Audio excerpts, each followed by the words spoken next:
안녕하세요. 2024년 청소년 상담사 상급 학습이론 기출 해설을 시작하겠습니다. 자, 1번 보겠습니다. 학습의 정의에 관한 설명으로 옳지 않은 것은, 자, 학습과 대조되는 말로 성숙이 있습니다. 성숙 같은 경우에는 유전적인 원인에 의해서 시간이 경과함에 따라 자연스럽게 이루어지지만, 학습은 자연스럽게 이루어지는 것이 아니라 훈련을 통해서 이루어지는 것이 성숙과의 차이인데요. 자, 하나씩 보겠습니다. 1번. 자, 학습은 직접적으로 관찰 가능해야 한다. 원래 행동주의가 붐을 일으키게 된 이유는 정신분석이 직접 관찰이 가능하지 않았거든요. 행동주의는 직접 눈에 관찰 가능해야지 과학적이다라고 해서 행동주의가 붐을 일으키게 돼요. 그래서 초기에는 이 학습은 직접적으로 눈이 관찰되는 것을 학습이라고 봤는데, 현재는 꼭 눈에 보이는 것만, 직접적으로 관찰이 가능한 것만 학습으로 보지는 않습니다. 한 예를 들면은 자신감이 없던 사람이 또는 자기 효능감이 낮았던 사람이 학습을 통해서 자신감이 높아지고 자기 효능감이 높아진다면 그것도 학습이거든요. 그러나 그게 눈으로 직접 관찰되는 것은 아니죠. 그래서 학습은 눈에 보이는 어떤 외적인 변화도 학습이지만 눈에 보이지 않는 내적인 변화도 학습으로 포함이 되기 때문에 꼭 직접적으로 관찰 가능한 것만 포함되는 것은 아닙니다. 자, 1번은 옳지 않은 거네요. 자, 2번. 성숙에 의한 변화는 학습이 아니다. 자, 학습을 예로 들면은 자전거 타는 거, 운전하는 거, 이런 거는 학습이거든요. 그래서 성인이 돼서도 자전거를 못할 수도 있어요. 그러나 성숙은 훈련을 통해서 되는 게 아니라 시간이 경과함에 따라 저절로 되기 때문에, 어린아이가 처음에는 뒤집다가 기어다니다가 걷고 뛰게 되잖아요. 이것은 훈련에 의한 게 아니라 자연스럽게 이루어지는 과정이기 때문에 성숙이고요. 그래서 성숙에 의한 변화는 학습이 아닙니다. 자, 3번. 수행이 없어도 학습은 일어날 수 있다. 네, 수행이 없어도 학습은 일어날 수가 있어요. 자, 이게 증명된 게 잠재학습이죠. 이 잠재학습은 쥐가 미로를 통과하는 실험이었는데요. 쥐한테 매일 미로를 통과하면 강화를 줬어요. 그러니까 그 미로를 통과하는 시간이 점점 매일매일 이렇게 줄어드는 거예요. 이게 학습이 계속 일어나는 거죠. 그러니까 이렇게 매일 강화를 받은 쥐는 학습이 일어난 게 바로 확인이 가능하죠. 그리고 전혀 강화를 주지 않은 쥐도 있는데, 전혀 강화를 주지 않을 때는 별로 이렇게 미로를 통과하는 시간이 변화가 없었어요. 그런데 이 잠재학습을 증명하는 것은 이 쥐가 또 매일 강화를 주지 않으니까 이 변화가 없는 쥐가 있었거든요. 그런데 11일째 되는 날에는 이 강화를 줬어요. 그랬더니 매일 강화를 준 쥐와 마찬가지로 바로 미로를 통과를 하는 거예요. 그러니까 이게 어떤 얘기냐면은, 사실 이 변화가 없던 시기에도 이미 학습은 돼 있었는데 강화를 주지 않으니까 그게 미로를 통과하는 수행만 없었다는 것 뿐이지, 사실은 미로를 통과할 수 있는 학습은 11일 이전에도 이루어졌던 거예요. 단지 11일째 강화를 주니까 그게 눈에 보이는 행동으로, 수행으로 나타났을 뿐이었죠. 그래서 수행이 없어도 학습이 가능하다라는 게 이 잠재학습인데, 이 3번은 맞는 내용이 되는 것입니다. 자, 4번. 행동 변화는 학습 경험 후에 즉시 일어나지 않아도 된다. 앞서 살펴본 잠재학습도 그 예 중에 하나고요. 아이들의 지연 모방도 그 중에 하나죠. 예를 들어서 엄마가 자, 입 닦고 가글까지 하면 좋아하고 이제 학습을 시켰는데 아이가 따라하지 않는 거예요. 그래서 학습이 일어나지 않았나 보다 하는데, 일주일 지나서 인형놀이 하면서 인형한테 양치시키고 가글을 시키는 거예요. 그러니까 그 당시에는 학습이 일어나지 않은 것 같았지만 사실은 학습이 일어난 거죠. 그래서 행동 변화가 그렇게 텀을 가지고 일어날 수도 있고요. 아니면은 농구 선수가 매일 슛 연습을 해요. 매일 슛 연습을 하는데 실제 경기를 갔더니 자기가 연습하는 그 자리 포지션에서 공을 던질 수 있는 기회가 오지가 않는 거예요. 그래서 그 선수는 슛을 쏠 수 없나 보다, 이게 아니라 자기한테도 슛을 할 수 있는 기회가 오면 골을 넣을 수가 있는 학습은 일어났는데, 단지 그 변화가 눈에 보이지 않는 거죠. 그러다가 슛을 쏠 수 있는 기회가 오면 그때 학습한 결과가 나타나는 거예요. 그래서 시간의 텀이 일어나서 행동 변화를 보일 수 있다는 겁니다. 자, 5번. 약물에 의한 일시적 신체 변화는 학습의 범주에 포함되지 않는다. 약물로 인하면은 자, 약물을 하면 일시적인 어떤 변화가 일어나요. 그래서 변화가 일어나긴 하는데 그 약물의 효과가 떨어지면 그 변화도 같이 없어지는 거예요. 스테로이드제를 주사를 하고 달리기의 기록을 갱신하는 경우도 있습니다. 그러나 그게 약물의 효과가 떨어지면 그 변화가 지속되지 않기 때문에 학습이 아닙니다. 자, 1번의 정답은 1번이었습니다. 자, 2번. 손다이크의 이론적 관점에 관한 설명으로 옳지 않은 것은? 자, 손다이크 하면은 이론적 관점이 뭐냐면 시행착오 학습이고요. 이 시행착오 학습에서 대표적으로 보이는 법칙이 효과의 법칙입니다. 자, 손다이크의 상자에 보면 고양이가 있는데요. 이 고양이가 처음에는 이 끌면 열리는 줄이 있어갖고 이거를 당기면 이 줄에 의해서 문이 열려요. 그러면 이 문이 열리면 나와서 이 사료를 먹을 수가 있는 거예요. 그런데 고양이가 이거를 당기면 문이 열린다는 사실을 처음에는 알지 못해서 우연히 눌렀겠죠. 그런데 사료를 먹고 나서 다음에는 또 이 줄을 누르는 시간이 더 빈번해지는 것이에요. 즉 사료를 먹기 위해서 이 줄을 누르는 그 행동이 학습이 되는 것인데 이걸 가지고서 시행착오 학습을 설명을 하는 거예요. 자, 1번. 학습은 통찰적이라기보다 점진적이다. 자, 통찰적이라는 것은 갑자기 이거다 하고 순식간에 해결이 되는 거죠. 고양이가 저 사료를 먹고 싶은데 어떻게 먹지? 생각하다가 이 줄 당기면 되겠구나. 이렇게 아는 거면은 통찰적이라는 건데 손다이크의 학습에서는 그런 게 아니라 고양이가 뭐 다른 시도도 해봤을 거예요. 상자에서 점프해서 나가려고도 해봤을 거고 뭐 벽을 긁어도 봤을 거고 그러다가 우연히 이걸 눌렀는데 문이 열렸잖아요. 그러면은 먹고 나서 다음에 또 먹고 싶잖아요. 그러면 어떻게 하는 거였지? 또 찾아보는 거예요. 그러다가 또 누르면 문이 열리는 거예요. 그러다 점점 헤매는 시간은 줄어들고 나중에는 먹고 싶으면 바로 누르는 거죠. 이렇게 점차적으로 학습이 되는 거기 때문에 통찰적이 아니라 점진적입니다. 자, 2번. 학습된 반응은 이미 형성된 방향으로 일어나기 쉽다. 자, 고양이가 한번 이걸 눌러서 사료를 먹었죠? 그럼 다음에도 이 줄을 누르는 방향으로 학습이 된다라는 거예요. 자, 2번 맞습니다. 자, 3번. 자극과 반응 간 연합은 연습만으로도 강화된다. 자, 이것은 손다이크의 연습의 법칙에 대한 설명인데요. 많이 반복하면은 그만큼 더 능숙하게 된다라는 이야기입니다. 자, 4번. 문제 해결을 하는데 걸리는 시간은 시행 횟수가 증가함에 따라 체계적으로 증가한다. 자, 이게 틀린 내용인데, 자, 문제 해결을 할 때 이 고양이에게 있어서 문제 해결은 이 사료를 먹는 거죠.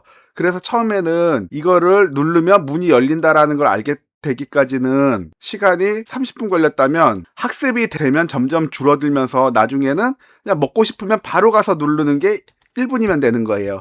그런 식으로 점차적으로 문제 해결을 하는 시간은 줄어드는 거죠. 그런데 줄어드는 게 아니라 증가한다라고 거꾸로 썼죠. 그럼 4번이 옳지 않은 내용입니다. 자, 반응 다음에 만족스러운 사상태가 따라오며 자극과의 연결 강도가 높아진다라고 했는데 효과의 법칙을 이야기를 하는 거예요. 그러니까 이 고양이가 이거를 누르면 문이 열려서 사료를 먹는 이게 점점 학습이 되잖아요. 그런데 단순히 이걸 누르면 문이 열린다 이 사실을 알기 때문에 이거를 누르는 시간이 줄어드는 게 아니고요. 자, 이걸 눌렀더니 사료를 먹을 수 있게 됐죠. 그러니까 이게 고양이한테 유익한 결과를 준 거란 말이죠. 그러니까 고양이가 그 결과가 유익한 결과가 기다리고 있기 때문에 더 그 행동을 학습을 하려고 하는 거예요. 이게 효과의 법칙입니다. 즉 만족스러운 그런 상태 때문에 자극과의 연결 강도가 높아지는 겁니다. 옳지 않은 거 4번이었습니다. 3번 보겠습니다. 처벌에 관한 설명으로 옳지 않은 것은 자, 학습에서 바람직한 행동을 늘려줄 때는 강화를 사용하고요. 바람직하지 않은 행동을 감소시키기 위해서는 처벌을 사용합니다. 이 바람직한 행동을 늘리기 위해서 사용하는 방법으로 무언가를 주는 방법을 사용한다면 적적 강화, 무언가를 빼는 방법을 사용해서 바람직한 행동을 늘린다면 부적 강화입니다. 자, 예를 들어서 교실 청소를 깨끗이 한 학생에게 상장을 주잖아요. 그러면 교실 청소를 하는 그 행동을 계속 잘하도록 늘리기 위한 목적이에요. 그래서 강화고 상장을 줬기 때문에 무언가를 줬잖아요. 그건 정적 강화가 되는 것이고 교실 청소를 열심히 했더니 청소를 열심히 한 학생에게만 숙제를 면제해 줬어요. 청소를 열심히 한 그 행동을 늘리기 위한 목적으로 숙제라는 것을 빼줬기 때문에 이건 부적 강화가 되는 것입니다. 반대로 처벌은 바람직하지 않은 행동을 없애기 위한 것인데, 교실에서 떠드는 행동을 한다? 그래서 그 떠드는 행동을 없애기 위해서 청소를 부과한다든지 숙제를 내준다든지 이렇게 무엇인가를 더해서 그 행동을 안 하게 한다면 정적 처벌이고요. 숙제를 안 하는 아들에게 테레비를 못 보게 해서 테레비 볼 수 있는 권리를 박탈해버렸다. 이것은 부적 처벌입니다. 자, 무조건 정적이든 부적이든 강화는 행동을 늘려주는 것이고 처벌은 행동을 감소시키기 위한 것인데, 만약에 여기서 헷갈린다면 주로 이 부적 강화에서 많이들 헷갈려 하세요. 왜냐하면 용어가 부적이다 보니까 부정적인 거라고 생각해서 처벌로 혼동하는 경우가 있거든요. 그러나 정적이라고 해서 좋다는 뜻이고 부적이라고 해서 나쁘다는 뜻이 아니고요. 이 정적이란 용어는 처벌에도 있어요. 그러니까 무언가를 더해준다라는 뜻, 무언가를 빼준다라는 뜻이에요. 자, 1번 볼게요. 타임아웃은 정적 처벌의 하나이다. 자, 타임아웃은 아무런 자극이 없는 곳으로 격리를 시키는 것인데, 수업 시간에 떠드는 학생에게 복도에 나가서 10분 동안 있다가 와 라고 한다면 그게 타임아웃이 될 수가 있는데, 타임아웃을 하는 목적이 뭐냐면 어떤 바람직하지 않은 행동을 감소시키기 위한 거예요. 그러니까 교실에서 떠들었다든지 집중을 안 한다든지 장난을 친다든지 아무튼 바람직하지 않은 행동을 없애기 위한 것인데, 그 방법으로 교실에 있던 학생을 복도에 나가 있게 한다라면은 교실에서 학습이라는 자극에서 박탈시킨 거잖아요. 그래서 자극이 있던 곳에서 자극이 없는 곳으로, 즉 자극을 빼버렸기 때문에 이건 부적 처벌이 되는 겁니다. 그런데 타임아웃은 정적 처벌이라고 했으니까 1번이 옳지 않은 내용입니다. 자, 2번 처벌 전 사전 경고를 하는 것이 효과적이다. 자, 교실에서 수업 시간에 떠들면 복도에 나가 있게 할 거예요 라고 먼저 경고를 해야지 처벌을 받기 전에도 그 행동을 안 하려고 하거든요. 그러니까 처벌을 받는 게 목적이 아니라 바람직하지 않은 행동을 감소시키는 게 목적이 돼야 되는 겁니다. 자, 3번 행동과 처벌 간 시간 간격이 길수록 처벌의 효과는 떨어진다. 자, 교실에서 떠들면 자, 복도에 10분간 나가 있도록 하라고 그렇게 처벌을 바로 그 없애야 될 행동과 이어서 해야 되는데, 자, 영수 학생 복도에 나가서 자, 10분간 있다가 10분 후에 들어와요. 왜요? 그랬는데 일주일 전에 떠들었잖아. 이러면 처벌의 효과가 없는 거예요. 강화도 마찬가지예요. 목표 행동을 했을 때 즉시 주어져야지 시간 간격이 길어질수록 그 효과는 떨어지는 겁니다. 4번 처벌받는 행동은 분명하고 구체적인 용어로 제시되어야 한다. 5번도 마찬가지로 처벌받는 행동이 받아들여질 수 없는 이유에 대해 설명해 주어야 한다. 그러니까 목표가 처벌받는 그 행동이거든요. 그런데 이런 처벌받는 행동에 대해서 분명하게 얘기해주지 않거나 받아들여질 수 없는 이유에 대해서 설명해주지 않는다면 이 처벌은 받기 싫은 거를 받거나 빼앗기기 싫은 거를 빼앗기게 되기 때문에 그 처벌받는 생각이 집중이 되는 것이죠. 원래 목적은 그게 아니거든요. 뭐 동생을 때린다든지 숙제를 안 한다든지 청소를 안 한다든지 마트에 가서 무조건 장난감을 사달라고 떼를 쓴다든지 이런 감소시켜야 될 분명한 목표 행동이 목표가 돼야 되는 거예요. 그렇기 때문에 4번 5번도 맞는 이야기고 옳지 않은 것은 1번이었습니다. 자, 4번 볼게요. 학습된 무기력에 관한 설명으로 옳은 것을 모두 고른 것은, 자, 학습된 무기력은 개 실험에서 알 수가 있는데, 먼저 이 개가 그 전기 자극이 있는 곳에서 있다가 온 개예요. 어떤 개들은 이 전기 자극이 있는데 어떤 버튼을 누르면 전기 자극이 멈추는 곳에 있었어요. 또 어떤 개들은 아무리 발버둥을 쳐도 그 전기 자극을 멈출 수가 없는 환경에 있어서 왔어요. 그런데 어떻게 자기가 시도하다가 버튼을 눌러서 전기자극을 멈췄던 개가 자, 이런 박스 안에 왔거든요. 여기는 전기자극이 있고 여기만 넘어가면 전기자극이 없어요. 그러니까 버튼을 눌러서 전기자극을 멈춰봤던 개는 이런 환경에 오니까 전기자극이 좋을 리가 없잖아요.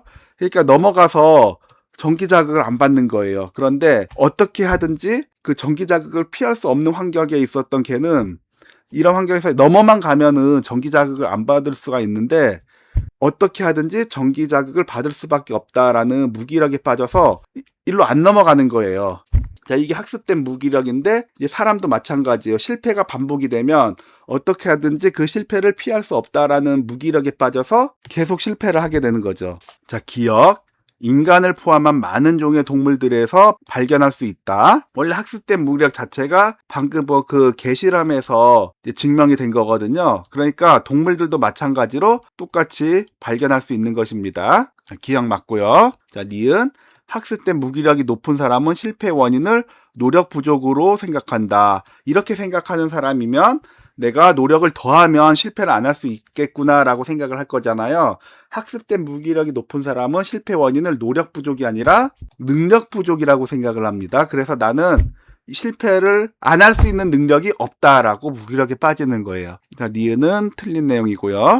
자, 디귿. 통제 불가능한 상황에서 혐오 자극에 반복적으로 노출되면 발생할 수 있다. 그러니까 통제 불가능한 상황이라는 건 자기가 어떻게 하든지 실패할 수밖에 없는 그런 환경이거든요. 그 걔가 전기 자극을 안 받으려고 해도 안 받을 수 있는 방법이 없는 그런 환경에 노출되는 것이고, 사람도 마찬가지예요. 통제가 불가능한 상황에 있다 보면 거기서 반복적으로 노출되면 원래도 안 되는구나 라고 해서 학습된 무기력에 빠지는 겁니다.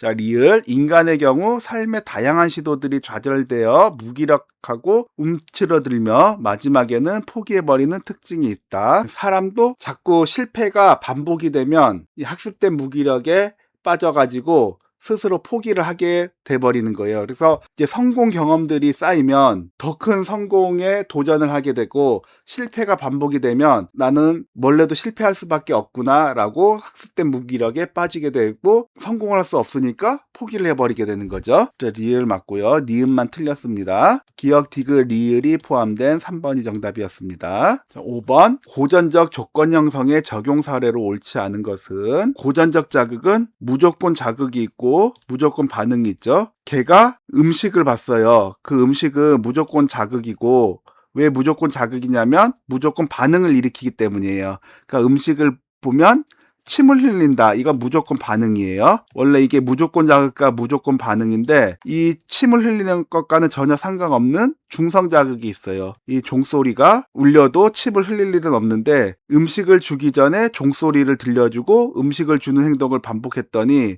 이 자극이 연합돼서 조건 자극이 되고, 이 조건 자극이 된 종소리만 들려줘도 음식을 안 줬는데 침을 흘린다. 이게 고전적 조건 형성이에요. 자, 1번 볼게요. 범죄 뉴스에서 특정 국가의 사람을 보면 그 국가 국민에 대한 편견이 형성된다. 원래 특정 국가의 사람은 중성 자극이었어요. 그 사람에 대한 혐오가 없었거든요. 그런데 혐오스러운 뉴스라는 무조건 자극을 보면 혐오감이 생기는 무조건 반응이 생기는 거예요. 그래서 혐오스러운 뉴스와 특정 국가의 사람이 연합되면 조건 자극이 돼서 특정 국가의 사람을 보면 혐오감이 생기는 조건 반응이 일어나기 때문에, 이거는 고전적 조건 형성입니다. 자, 노란색 옷을 입고 등교한 날 시험을 잘 보면 시험 보는 날은 노란색 옷을 입는다. 자, 노란색 옷 입었다고 해서 시험을 잘 보는 건 아닌데 우연히 한번 잘 본 거죠. 그러니까 이거는 미신 행동인데요. 미신 행동의 근거가 되는 건 조작적 조건 형성이 아니라 고전적 조건 형성입니다. 원래 조작적 조건 행동은 이 선행 자극이 있고요. 어떤 반응, 어떤 행동을 했어요. 그 행동에 대한 결과로서 강화가 주어지면 그 행동이 증가하고, 처벌이 주어지면 그 행동이 감소한다라는 것인데, 미신행동 같은 경우에는 어떤 행동을 했어요. 그런데 우연하게 그것과 상관없는데도 불구하고 결과가 주어진 거예요. 그러니까 노란색 옷을 입는 반응, 즉 행동을 했어요. 그런데 결과가 시험을 잘 보는 결과가 이뤄져서 그게 강화가 된 거죠. 그러면 시험 볼 때 노란색 옷을 입는 행동이 증가하게 된 거예요. 그래서 미신행동은 조작적 조건 형성에 대한 설명이에요. 고전적 조건 형성에 대한 설명이 아닙니다. 틀린 건 2번이었습니다. 자, 3번. 아이가 토끼 옆에 있을 때 갑자기 큰 소리에 노출되면 토끼에 대한 공포가 형성된다. 원래 아이가 토끼는 중성 반응이었어요. 토끼에 대해서 공포감하고는 상관이 없었는데, 공포감은 큰 소리에 대한 이 무조건 자극에 대한 무조건 반응이 공포였던 건데요. 이 큰 소리와 토끼가 연합이 되니까 이 토끼가 조건 자극이 돼서 이 토끼를 보면 큰 소리를 들었을 때처럼 이 공포라는 조건 반응이 일어나기 때문에 고전적 조건 형성입니다. 4번 멋진 아이돌 가수가 특정 제품을 광고하면 그 제품에 대한 긍정적 이미지가 형성된다. 자, 특정 제품은 중성 자극이에요. 그런데 어떤 연예인은 무조건 자극이고 그 연예인에 대한 호감은 무조건 반응이었어요. 이게 조건 형성이 되니까 제품만 보면 그 연예인에게 받았던 그런 호의가 조건 반응으로 나타나는 거죠. 고전적 조건 형성입니다. 자, A는 10살 때 오이를 먹고 몇 시간 뒤 독감에 걸렸다. 그 후 A는 오이를 싫어하게 되었다. 자, 오이는 중성 자극이에요. 그런데 독감은 무조건 자극입니다. 별로 안 좋은 무조건 반응을 일으키는 무조건 자극이 독감인데요. 이 독감과 오이가 결합이 되니까 조건 자극이 돼서 오이도 그런 안 좋은 정서를 일으키는 조건 반응이 된 겁니다. 그래서 5번도 고전적 조건 형성입니다. 자, 틀린 건 2번이었습니다. 자, 6번 볼게요. 다음 실험에서 밑줄 친 부분과 고전적 조건 형성의 개념을 옳게 짝지은 것은, 자, 파블로프는 배고픈 개에게 고기를 주기 바로 전에 똑딱거리는 메트로놈을 반복적으로 들려주었다. 실험 초반에는 메트로놈의 똑딱거리는 소리가 개에게 침을 흘리게 하지 않았으나 고기를 줄 때는 개가 침을 흘렸다. 그러나 결국 개는 고기를 받기 전에 똑딱거리는 메트로놈 소리만 들려도 침을 흘리게 되었다. 자, 고기를 보면 개가 침을 흘리는 건 당연해요. 그래서 고기는 다른 조건이 없어도 침을 흘리는 반응을 일으키기 때문에 무조건 자극이고요. 이 고기에 대한 다른 조건이 없어도 걔가 당연히 침을 흘리기 때문에 이 고기에 대한 침을 흘리는 거는 무조건 반응입니다. 그러니까 고기는 무조건 자극, 니은은 무조건 반응이 되는 거죠.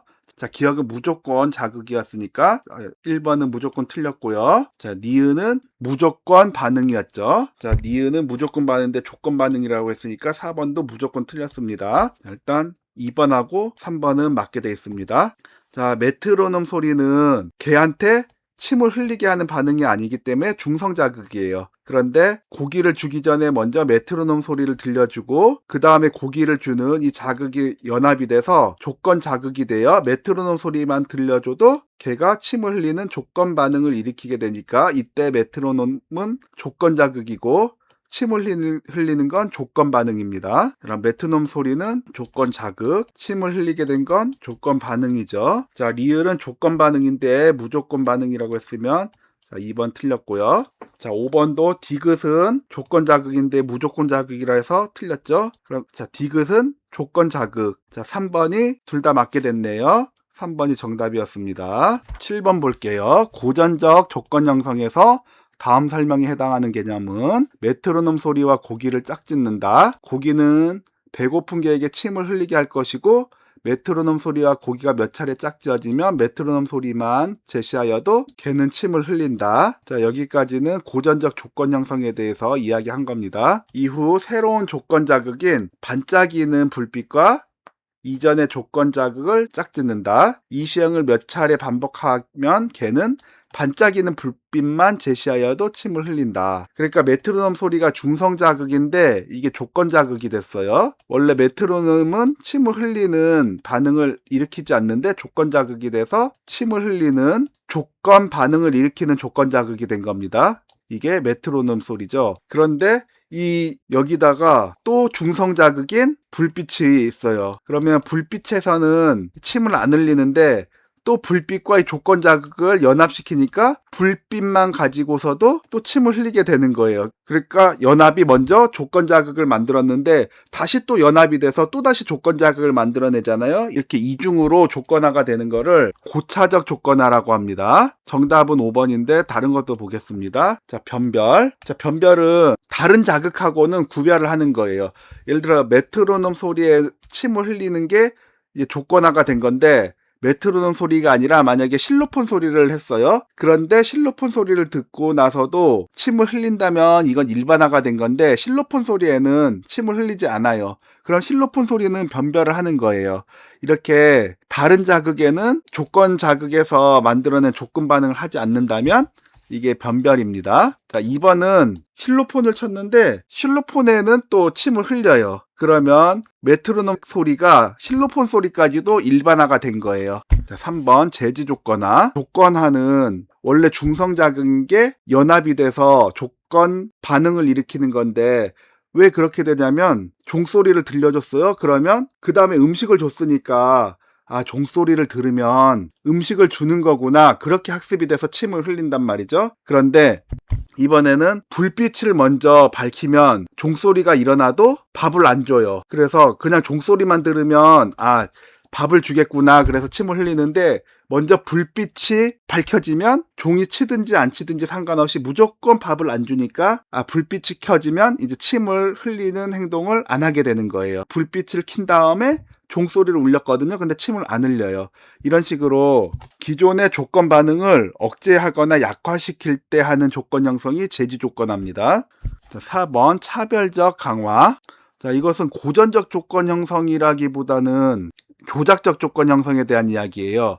그러니까 이 강화라는 건 행동에 대한 결과로 써주는 거거든요. 이 강화를 주는 건 그 행동이 증가시키기 위해서 주는 건데 칭찬을 해주는 거, 상을 주는 거, 먹을 거를 주는 거 이런 게 다 이제 강화가 될 수가 있는 건데 이 강화를 주는 이유는 어떤 바람직한 행동을 유지시키거나 늘리기 위해서 강화를 주는 거예요. 근데 이 강화를 줄 때 그 목표 행동에만 차별적으로 강화를 주는 거예요.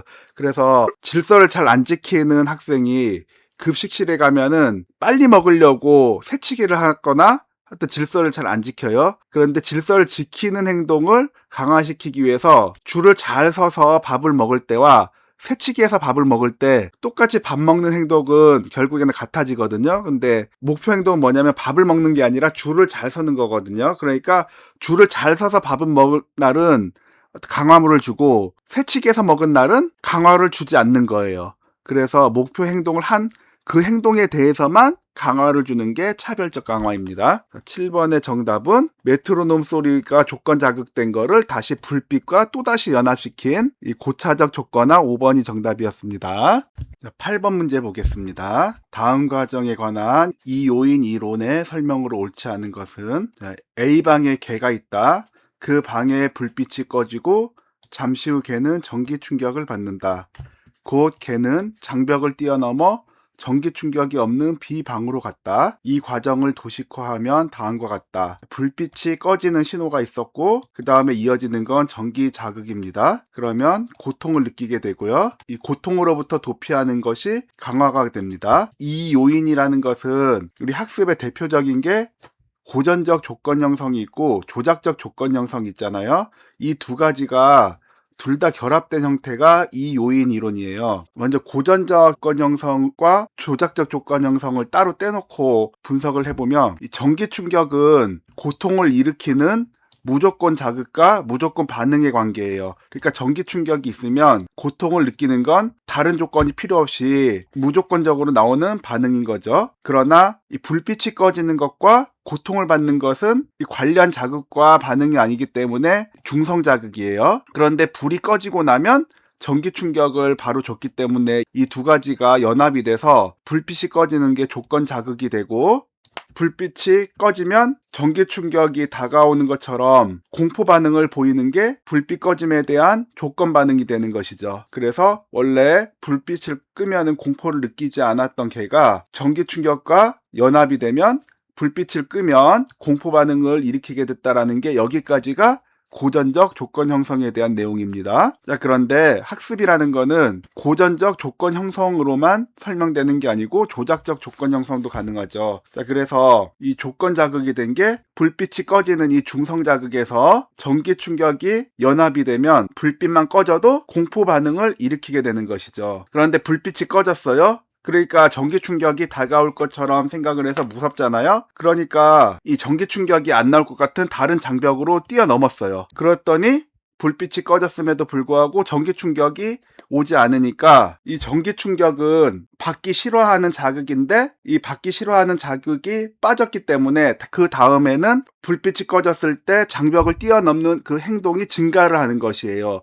이게 행동이 증가하기 때문에 강화고 전기 충격이라는 자극이 빠졌기 때문에 부쩍 강화가 되는 것이죠. 그러니까 장벽을 뛰어넘어서 고통을 회피하는 이 행동이 강화가 된 거예요. 그래서 불빛이 꺼지면 장벽을 뛰어넘는 그 행동이 증가를 하게 되는 것이에요. 이렇게 또 조작적 조건 형성으로도 설명이 되고, 고전적 조건 형성과 조작적 조건 형성이 서로 결합한 게 이 요인 이론입니다. 자, 1번 고통은 전기 충격에 대한 조건 반응이 된다. 고통은 전기 충격에 대한 조건 반응이 아니에요. 원래 고통은 전기 충격의 무조건 반응이었죠. 그런데 이 불빛이 꺼짐으로써 전기 충격이 받는 것과 연합이 돼서 공포 반응, 그 고통 반응은 조건 반응이 된 것이에요. 그러니까 이 조건 반응으로서의 공포, 고통은 전기 충격에 대한 조건 반응이 아니고 불빛 꺼짐에 대한 조건 반응이 되는 것입니다. 자, 1번 틀렸네요. 자, 2번 개가 장벽을 뛰어넘는 것은 부적 강화력을 가진다. 강화는 행동을 늘리는 거고, 부적은 무언가를 빼줌으로써 행동을 늘리는 거죠.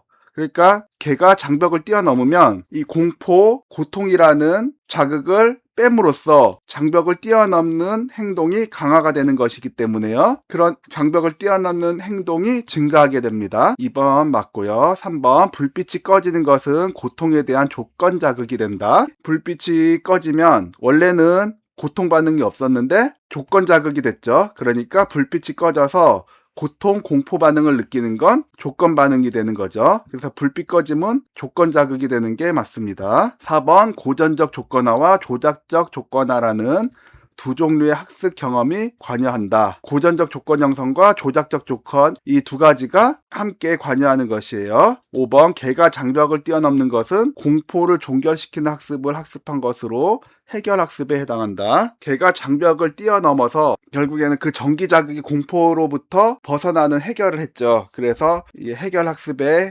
해당이 됩니다. 자, 틀린 건 1번이었습니다. 자, 9번 다음 사례에 해당하는 강화 계획은 A학급에서 비교사는 칭찬 스티커 10개를 모은 모둠에게 떡볶이 쿠폰을 준다. 또한 10권의 책을 읽은 학생에게 독서상을 준다. 자, 강화는 바람직한 행동을 증가시키기 위한 것인데, 어떤 방법으로 강화를 줘서 효과적으로 행동을 증가시키느냐라는 것은 이 강화 계획이 있습니다. 연속 강화는 바람직한 행동을 하면 그 행동을 할 때마다 강화물을 주는 것이에요. 예를 들어서 어떤 어린이가 아빠 구두를 닦았는데 잘했다고 강화물을 줬어요. 그럼 다음에 아빠 구두를 닦아놓는 그 행동을 하면은 또 강화물을 주는 거예요. 그래서 아빠 구두를 닦는 행동을 증가시키는 거죠. 근데 이거의 단점은 아빠 구두를 닦아 놓으면 이번에도 강화물을 주겠지라고 생각했는데 안 줬잖아요. 그러면 그 행동을 하지 않는 것이에요. 그래서 연속 강화는 그런 단점이 있기 때문에 이 강화물을 항상 줄 수는 없는 거거든요. 그래서 이렇게 강화 계획을 세우는 겁니다.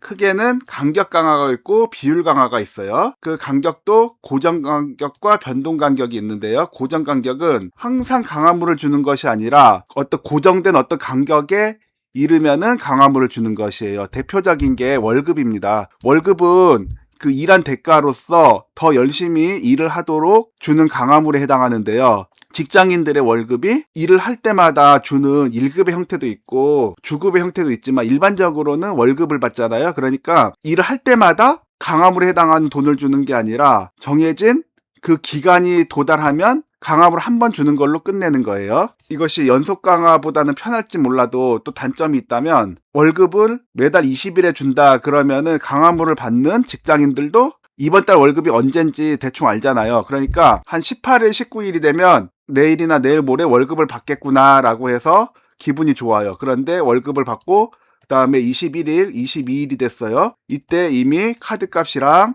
생활비가 빠져나가고 다시 월급을 받으려면 거의 한 달을 또 기다려야 돼요. 그러니까는 이 기간에는 또 의욕이 떨어지는 거예요. 자, 이런 단점이 있어서 고정 간격이 아니라 변동 간격을 주는 방법이 있는데, 어떤 행동을 수정할 때 예를 들어서 자리에 잘 앉아있지 않은 학생이 자꾸 돌아다니면, 그래 5분 동안 자리에 착석을 잘 하도록 그 행동을 증가시키겠다라고 했을 때 5분 동안 잘 자리에 앉아있고 강화물을 받았어요. 그러면 그 다음에 또 5분을 기다려야 되기 때문에 그냥 장난치고 다시 5분 채우면 되지 뭐 하고 강화물 받고 그 다음에는 조금 산만해지거든요. 그러니까 정확히 5분을 앉아있을 때 강화물을 주는 게 아니라, 자, 어떨 때는 8분 동안 앉아있어야지 강화물을 주는 거예요. 또 어떨 때는 오늘도 지루하게 앉아있어야 되네 라고 생각했는데 이번에 또 2분만 앉아있었는데 또 강화물을 주는 거예요. 그러면은 이게 언제 주어질지 모르기 때문에 지금 강화물이 주어지지 않아도 더 앉아있어 보는 거죠. 그러니까는 그런 식으로 평균 5분을 맞춰가지고 강화물을 주되 정확하게 5분을 지키는 게 아니라 평균 5분을 맞춰서 강화물을 주는 방법이에요. 그 다음에 비율 강화는 시간이 아니라 횟수로 하는 거예요. 그러니까 정해진 횟수가 채워지면 강화물을 주는 것인데, 영업직 직장인에게 고객을 10명 유치할 때마다 보너스를 주게 하면은 이론상으로는 오늘 보너스를 받았어요. 그런데 하루 만에 또 10명을 채우면 하루 만에 보너스를 또 받을 수 있겠죠. 그래서 간격 강화보다 좀 더 열심히 하게 만드는 그런 효과가 있어요. 그 다음에 변동 비율 강화가 있는데 이 비율도 이 횟수를 정해진 횟수가 아니고 불규칙한 횟수로 강화물을 주는 거예요. 근데 이게 행동 변화의 지속 효과가 가장 커요. 그리고 도박 중독에 빠지는 그 이론적 근거가 돼요. 왜냐하면 어떤 사람은 자 복권을 한 장을 샀는데 당첨이 된 거예요.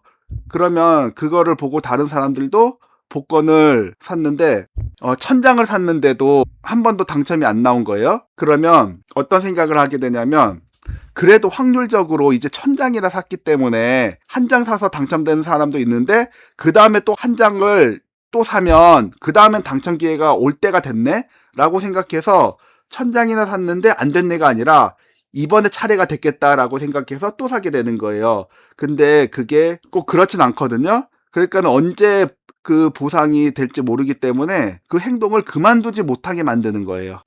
자, 이 문제의 보기안에 보면 칭찬 스티커를 10개 모았잖아요. 그러니까 정해진 숫자가 있죠. 그럼 고정이고, 마찬가지로 책을 10권 읽었을 때 그러니까 정해진 숫자가 있어요. 고정이고, 그다음에 시간이냐 횟수냐라고 하는 건데, 칭찬 스티커 10개니까 횟수죠. 책이 10권이니까 횟수죠. 그러면 비율이에요. 그래서 정답은 4번 고정 비율 강화였습니다. 자, 10번 볼게요. 프리맥의 원리에 관한 설명으로 옳은 것을 모두 고른 것은, 자, 프리맥의 원리는 이 조작적 조건 형성의 하나의 응용인데요. 어떻게 응용하냐면 이 강화물로 어떤 물질을 주는 게 아니고 이 아동 자체가 좋아하는 행동과 덜 좋아하는 행동이 있는 거예요. 그래서 좋아하는 행동이 TV 보기라고 하고 좋아하지 않는 행동이 수학 공부라고 하면, 그러면 좋아하는 행동은 뭐 개입하지 않아도 알아서 잘하니까, 근데 좋아하지 않는 이 수학은 가만 놔두면 좋아하지 않으니까 안 하거든요.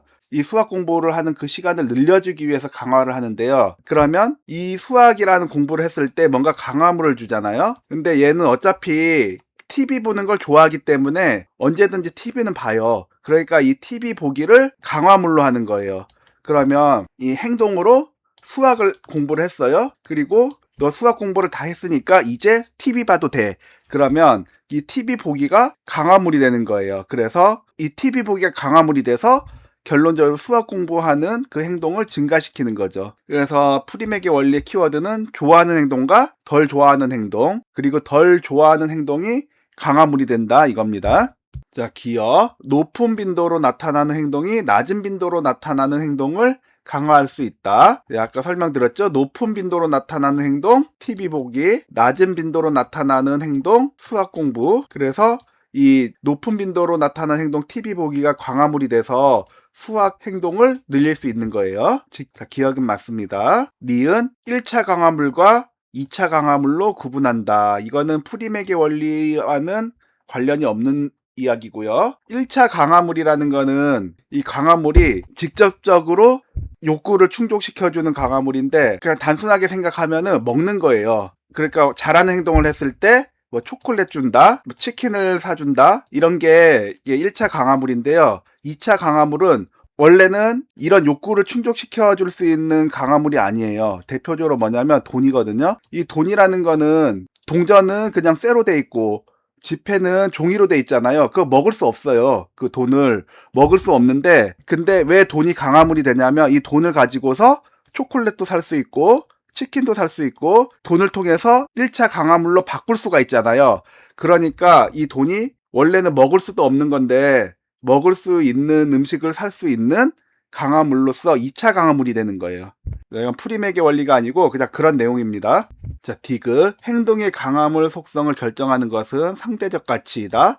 팁이 많이 좋아하는 거, 수학 덜 좋아하는 거, 상대적인 가치가 있죠. 맞습니다. 리을. 좋아하는 활동을 덜 좋아하는 활동에 강화인으로 활용한다. 좋아하는 활동, 즉 TV가 강화인이 되는 거고요. 덜 좋아하는 활동, 수학이 목표 행동이 되는 거죠. 자, 리을 맞습니다. 그럼 정답은 니은은 빼고 기억, 디귿, 리을이 포함된 3번이 정답이었습니다. 자, 11번. 관찰학습에 관한 설명으로 옳지 않은 것은, 원래 학습은 어떤 행동을 했어요. 그러면 그 행동에 따른 결과가 있는 것이에요.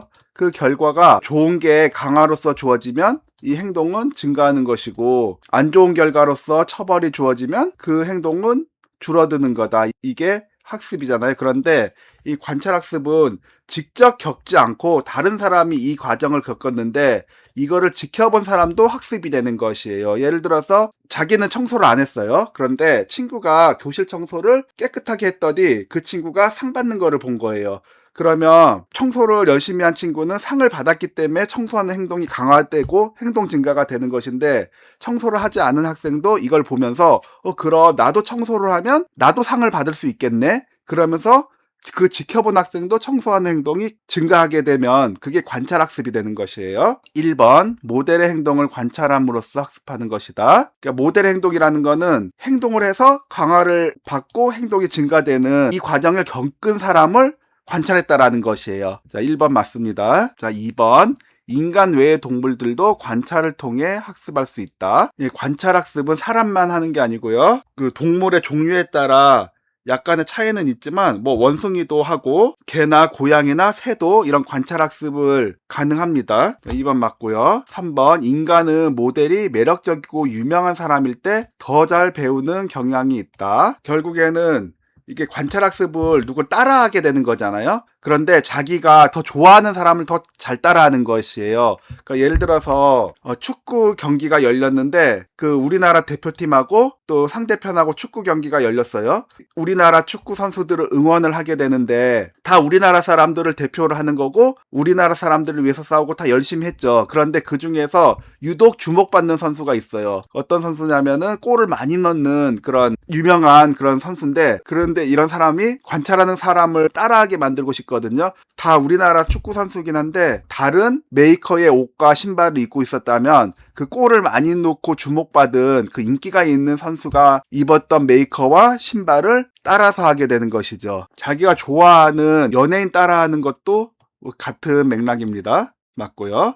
자, 연령도 관찰학습에 연령을 미치는데 생활 연령이 정신 연령보다 더 중요하다라고 하는데 이게 아닙니다. 자, 생활 연령은 뭐냐면 태어난 지 14년이 됐어요. 그러면 생활 연령이 13세가 되는 거예요. 정신 연령은 이 생활 연령이 아니라 좀 더 성숙할 수도 있고 좀 더 미성숙할 수도 있어요. 그러니까 오빠 같은 동생도 있을 수 있는 거고 동생 같은 오빠가 있을 수도 있는 거죠. 그러면 이 관찰학습에 영향을 미치는 것도 그 사람의 어떤 정신 연령을 따라가기 때문에 생활 연령이 높아도 정신 연령이 미성숙하면 잘 안 일어나고 생활 연령이 낮아도 정신 연령이 성숙하면 더 잘 일어날 수 있는 것인데 이게 설명이 반대로 되어 있습니다.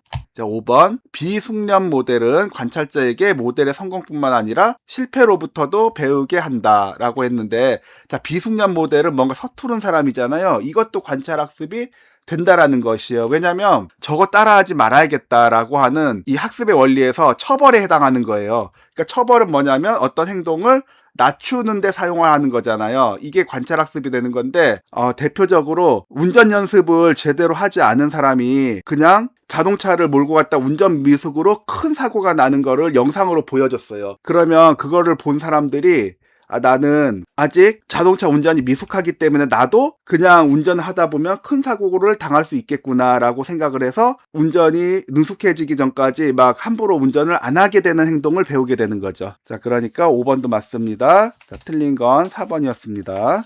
자, 12번 볼게요. 관찰학습의 과정을 순서대로 옳게 나열한 것은, 관찰학습에 대해서도 어떻게 학습을 하게 되느냐, 이 4단계의 프로세스가 있습니다. 1번 주의, 2번 파지, 자 3번은 용어가 이게 출제될 때마다 조금씩 다르게 나와요. 어떤 때는 재생이라고 나오고 어떨 때는 인지적 시연이라고 나오고 또 어떨 때는 운동 재생이라고 나오고 그러니까 용어가 여기서는 조금씩 다르게 나오는데 이번 회차에서는 인지적 시연으로 나왔어요. 4번 동기화. 자, 이게 어떤 과정이냐면 관찰을 해서 바로 학습이 되는 게 아니고요. 첫 번째는 자기가 주의를 끌만한 거를 보게 되는 거죠. 그러니까 태권도를 우연히 보게 됐어요. 그런데 태권도 하는 게 너무 이제 멋있는 거예요. 그러면 주의를 끌게 되는 거죠. 그래서 첫 번째가 주의 단계고 두 번째는 파지 단계인데 이거는 머릿속에서 생각을 하는 거예요. 아, 태권도를 할 때 먼저 품새를 하는데 먼저 앞차기를 하고 그 다음에 막기 하고 그다음 정권 찌르기 하고 뭐 이렇게 머릿속에서 이렇게 돌리는 과정이고요. 그래서 이게 머릿속에서 시각화가 되는 거예요. 그 다음에 인지적 시연 단계는 이제 머릿속에서만 하는 게 직접 해보는 거죠. 그러면 여기까지가 되면 처음에 1단계에서 주의 깊게 봤던 게 3단계 오면 자기도 할 수 있게 학습이 된 거예요. 그런데 이 학습을 지속하느냐 하지 않느냐는 4번 동기화가 남아있어요. 자기가 태권도 품새를 할 수 있게 됐는데 이게 아무런 동기가 없으면 그냥 힘만 들거든요. 그러니까 안 하게 되는데 어떤 선수가 태권도 품새를 해서 태권도 대회에서 상을 받는 거를 봤어요. 그러면 아, 나도 대회를 나가서 상을 받고 싶다.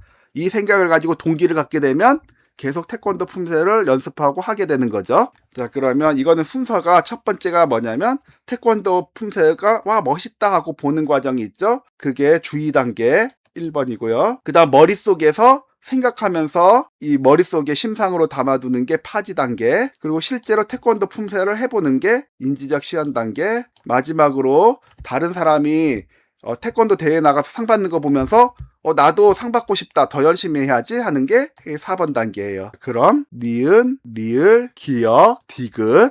네, 3번이 정답이었습니다. 자, 13번 문제 보겠습니다. 통찰학습에 관한 설명으로 옳지 않은 것은 자, 통찰학습은 갑자기 알아져서 이제 학습이 된 게 드러나는 거예요. 자, 유명한 게 침팬지의 학습인데요. 침팬지가 이 바나나를 먹고 싶은데 높은 데 있어가지고 따먹을 수가 없는 상황이에요.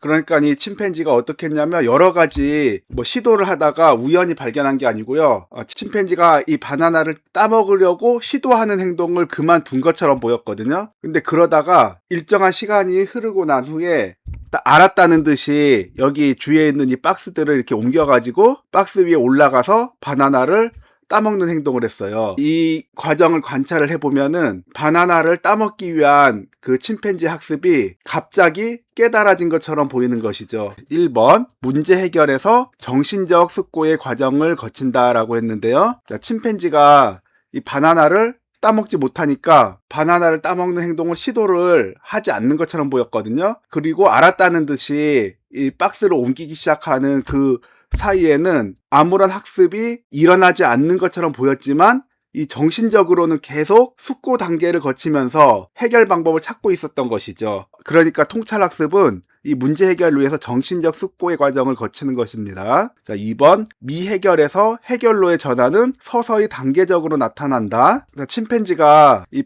바나나를 따는 거를 그 시도를 멈춘 것처럼 보이다가 이 박스를 옮기기 시작한 거는 갑자기 알았다는 듯이 이 행동을 한 것이지 점진적으로 간 게 아니에요. 그래서 통찰학습의 특징은 갑자기 일어나는 거예요. 점진적인 것과는 상반되는 내용입니다. 자, 2번이 옳지 않은 거네요.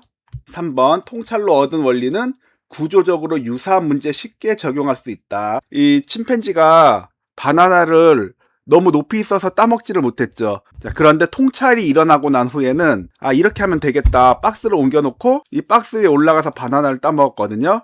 그러면 앞으로 이 침팬지는 이 바나나뿐만이 아니라 자기 키보다 높이 있는 게 필요하면은 그때는 이렇게 긴 숙고의 시간을 거치지 않고 바로 이때 학습한 대로 상자부터 찾을 거예요. 상자를 쌓고 올라가는 그 행동은 바나나뿐만이 아니라 다른 높이 있는 물건을 가져올 때도 똑같이 그 학습의 결과가 적용이 돼요. 3번 맞습니다. 4번 통찰로 얻은 해결책은 상당한 시간 동안 유지된다. 예, 3번과 좀 비슷한 부분이 있는데 이 침팬지가 높이 있는 바나나를 따먹기 위해 찾은 해결책이 뭐였냐면 이 박스를 쌓아가지고 이 박스 위에 올라가서 바나나를 따는 거였거든요. 그러면 이 침팬지는 박스를 쌓아서 그 위에 올라가서 따는 이 학습된 행동이 상당한 시간 동안 계속 나타나는 거예요. 한번 바나나를 따먹고 끝나버리는 학습이 아니란 얘기예요. 자, 4번 맞습니다. 자, 통찰로 얻은 해결책의 기초한 수행은 되게 부드럽고 오류가 없다. 자, 침팬지가 이 바나나를 따기 위해서 처음에 손이 안 닿았단 말이죠. 그러면 무엇이 문제일까? 이 정신적 숙고의 과정 동안 그것을 생각하는 거예요. 왜 바나나를 딸 수가 없을까? 그래서 문제 해결을 위해서 숙고의 과정을 거치기 때문에 우연한 방법으로 결과를 얻은 게 아니라 문제를 이해한 상태에서 이렇게 하면 되겠다라고 해서 박스 위에 올라가서 바나나를 따는 그 문제를 해결한 상태이기 때문에 문제를 이해한 상태에서 했다는 것은 앞으로도 오류가 없는 비교적 안정된 방법을 선택을 한 것이에요.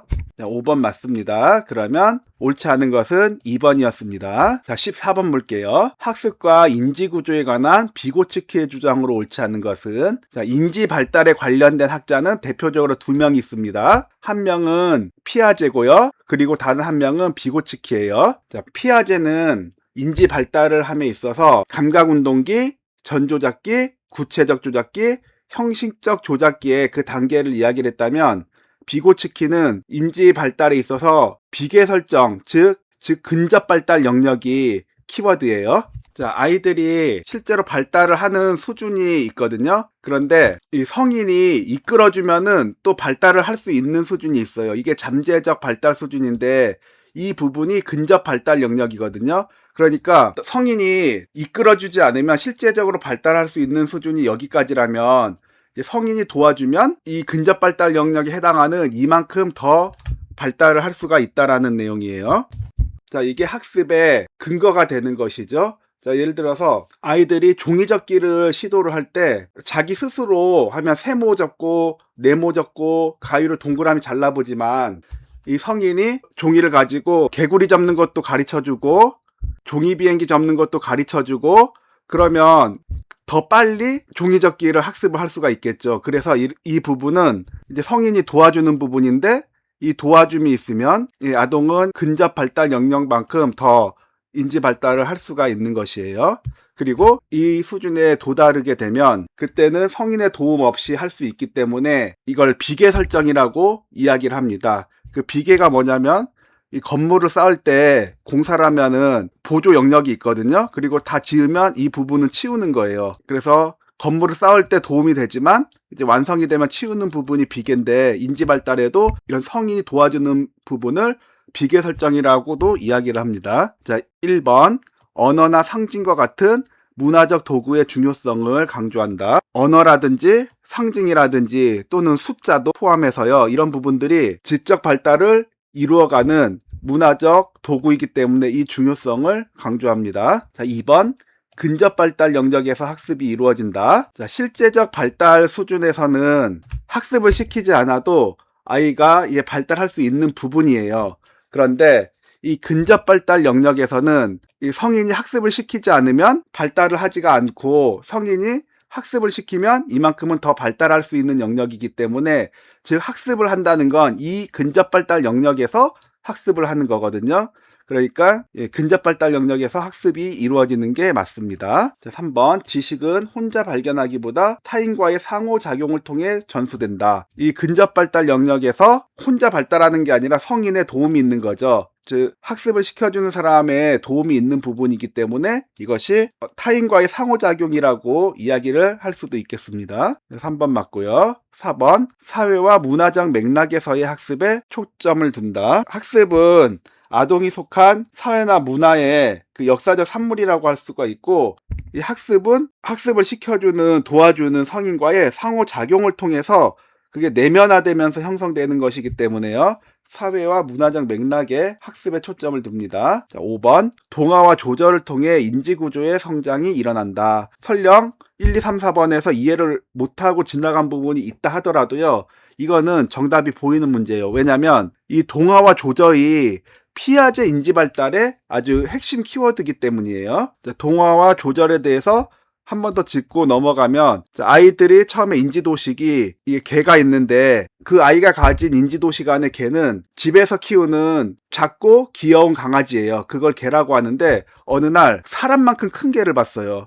근데 이게 자기 인지도식 안에는 없거든요. 그러니까 이게 개인지 몰랐는데 엄마가 저 큰 개도 저것도 개야. 개가 우리 집에 있는 조그만한 개도 있지만 저렇게 사람처럼 큰 개도 있어 라고 하면 자기 인지도식 안에는 작은 것만 개였는데 저런 큰 개도 있구나 라고 하면서 이제 동화가 일어나는 것이고요. 또 4발 달리고 귀여운 동물은 다 개라고 알고 있었는데 어느 날 고양이를 봤어요. 그런데 고양이가 4발도 달리고 귀엽긴 한데 생김새도 뭔가 좀 다르고 막 담장 위도 걸어다니고 울음소리도 야옹야옹거리고 그래서 뭔가 좀 달라서 불균형이 일어나는 거야. 그때 엄마가 저거는 개가 아니고 고양이야 라고 말해주면 4발 달리고 귀엽지만 개가 아닌 고양이라는 것도 있구나 라고 하면서 고양이의 인지도식이 하나 더 생기면서 이제 조절이 일어나는 것이에요. 그러면서 동화가 일어나거나 조절이 일어나면서 인지적 불균형 상태가 평형을 이루는데 이게 이제 피아제에서 말하는 그 핵심 이론이기 때문에 5번이 틀린 내용입니다. 자, 15번 볼게요. 애킨슨과 시프린의 기억에 관한 설명으로 옳은 것은 이 보기 문항을 읽다 보면 이게 정보 처리 이론을 이야기하는 거 알 수 있거든요. 그러니까 학자 이름은 몰라도 풀 수 있습니다. 정보 처리 이론에서는 어떤 자극이 주어지면 그게 감각 기억으로 들어가는 거예요. 이 감각 기억은 내가 주의를 기울이지 않아도 눈에 보일 수도 있고 소리로 들릴 수도 있고 촉각으로 느껴질 수도 있죠. 그런데 이게 굉장히 짧은 시간 동안 기억을 하고 망각이 되는 건데 또 일부는 망각이 되지 않고 단기 기억으로 넘어가요. 그러면 단기 기억에서는 한 20에서 30초 정도 짧은 시간 동안 기억을 할 수가 있는데 여기서 대부분은 망각이 일어나고요. 또 일부분은 장기 기억으로 넘어가서 영구적으로 기억이 돼요. 그런데 단기 기억에 있는 것이 가만히 놔두면 망각이 되기 때문에 장기 기억으로 넘어가야 되는 것은 부호화시켜서 장기 기억으로 넘기는 그 과정을 학습 전략을 통해서 부호화해서 장기 기억으로 넘기는 거예요. 어머니한테 전화가 왔어요. 모르는 번호로 전화가 왔는데 전화번호가 바뀌었다라는 거예요. 그러면 그동안 알고 있던 전화번호가 바뀌었는데 중요한 사람이기 때문에 전화번호를 기억을 해야 되잖아요. 바뀐 전화번호를 가만히 놔두고 부호하지 않으면 잊어버리기 때문에 학습 전략을 사용해서 그 번호를 계속 되뇌일 수도 있고요. 번호에다가 의미를 부여해서 기억하기 좋게 할 수도 있고 어쨌든 장기 기억으로 넘어가면 이제 영구적으로 기억이 되는 겁니다. 이 장기 기억으로 넘어간 기억은 크게 절차 기억과 서술 기억으로 구분이 돼요. 그러니까 절차 기억 같은 경우 몸으로 익힌 기억인데 그 자동차 운전을 하라는 것을 말로 하면은 잘 설명 못 하거든요. 예를 들어서 커브를 돌 때 각도가 어느 정도에는 또 핸들을 어느 정도로 틀어야 되고 이렇게 정확하게 이야기를 하지 못하지만 근데 운전을 하다 보면 그 커브의 각도에 따라서 또 자연스럽게 그게 적당하게 핸들을 돌리게 되고 좁은 길도 어떤 각도로 가면은 부딪히지 않고 잘 갈 수 있게 이렇게 자연스럽게 운전이 되는데 말로는 설명 못하지만 몸으로 익힌 기억이 절차 기억이에요. 그리고 말로 설명할 수 있는 기억이 서술 기억인데요. 서술 기억은 또 의미 기억과 일화 기억으로 이제 구분이 돼요. 근데 의미 기억은 쉽게 말해서 그냥 공부해서 습득한 지식이라고 생각을 하시면 돼요. 그러니까 우리나라 옆에 있는 그 섬나라 이름이 뭐예요? 일본이잖아요. 어떻게 일본인지를 알냐면 언제 어느 시점인가 공부를 했겠죠. 그러니까 이렇게 공부해서 아는 지식이 의미 기억이라면 또 일화 기억은 자신의 경험에 대한 기억이에요. 자기가 봉사활동을 갔다가 어떤 의미 있는 경험을 했어요. 그 내용을 기억해서 말로 설명을 할 수가 있는 거죠. 자, 1번 볼게요. 감각 등록기는 주의를 기울이는 동안만 유지된다. 감각 기억은 눈으로 보거나 소리를 듣거나 만져서 느끼거나 하는 건데 이것은 자기가 주의를 기울인 게 아니라 그냥 들어오는 거예요. 그러니까 지금 이 순간에도 조용한 곳에 있으면은 그 많은 자극들이 없겠지만 예를 들어서 지금 있는 곳이 카페다 그러면은 누군가 커피 나르는 소리도 있을 수 있고 옆 사람이 뭐 얘기하는 소리도 있을 수 있고 누군가가 노트북을 들고 와서 타자를 타닥타닥 치고 있는 소리가 있을 수도 있죠. 그런 게 보이거나 들려지는 거예요. 내가 주의를 기울이지 않아도 그게 내 감각을 통해서 들어오는데 근데 그 중에 대부분은 사실 망각되고 없는데요. 그 중 일부가 들어오는 거예요. 그러니까 얼마나 많은 자금이 있겠어요. 그런데 그 중에서 옆 사람이 우연히 어느 주식 종목이 이번에 오를 거래 이 얘기를 하는데 순간적으로 들린 거예요. 그러면 주의를 기울이면서 단기 기억으로 가는 거죠. 그래서 주의를 기울이는 동안만 유지되는 게 아니고요. 감각 등록기에 들어오는 거는 그냥 들어오는 거고 주의를 기울이는 동안만 유지되는 건 단기 기억이에요. 2번 단기 기억은 매우 짧은 시간 동안 매우 많은 정보를 저장한다. 단기 기억은 짧은 시간만 저장되는 건 맞아요. 한 20에서 30초만 저장이 되니까 짧은 시간만 저장이 되는 건 맞는데 기억 용량도 한계가 있어요. 보통 7 플러스 마이너스 2예요. 그러니까 전화번호가 예를 들어서 010-112-1234라고 이렇게 가정을 할게요. 그럼 벌써 하나, 둘, 셋, 넷, 다섯, 여섯, 일곱, 여덟, 아홉, 열, 열하나 이렇게 되잖아요. 그래서 이 11를 010-112-1234 이렇게 11개의 숫자가 들어오면 기억을 못해요. 왜냐면 정보를 기억할 수 있는 양은 7 플러스 마이너스 2니까 5에서 9거든요. 그러니까 이게 한개 초과예요. 그래서 어떻게 기억을 하냐면 자 010-1122-1234 이렇게 세 덩어리로 나눠가지고 기억을 하는 거죠. 그러면 11개였던 게 크게 세 덩어리가 되잖아요. 그러면 우리의 기억이 5에서 9니까 이 정도는 기억을 할 수가 있는 거예요.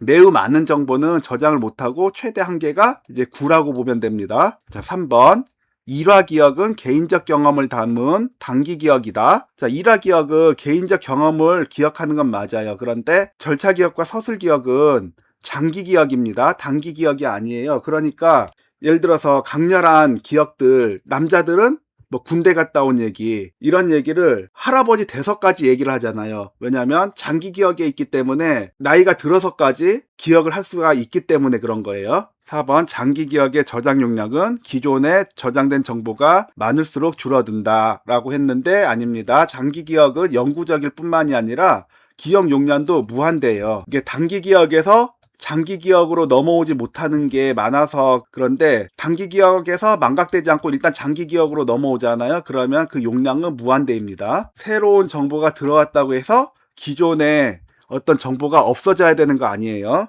자, 5번 새로운 정보는 단기 기억을 가진 다음에 장기 기억으로 이동한다. 새로운 정보는 자기의 감각 기억, 단기 기억, 장기 기억 이 순서를 그대로 지킵니다. 그러니까 단기 기억 다음에 장기 기억으로 이동하는 게 맞습니다. 자, 옳은 설명은 5번이었습니다. 자, 16번 다음 학습 전략은 자, 먼저 학습 전략들부터 좀 살펴볼게요. 첫 번째 암송이 있는데 자, 단기 기억에서 장기 기억으로 넘어가지 못하고 대부분 망각이 되기 때문에 장기 기억으로 넘어가려면 부호화시키는 그 학습 전략이 필요한 거예요.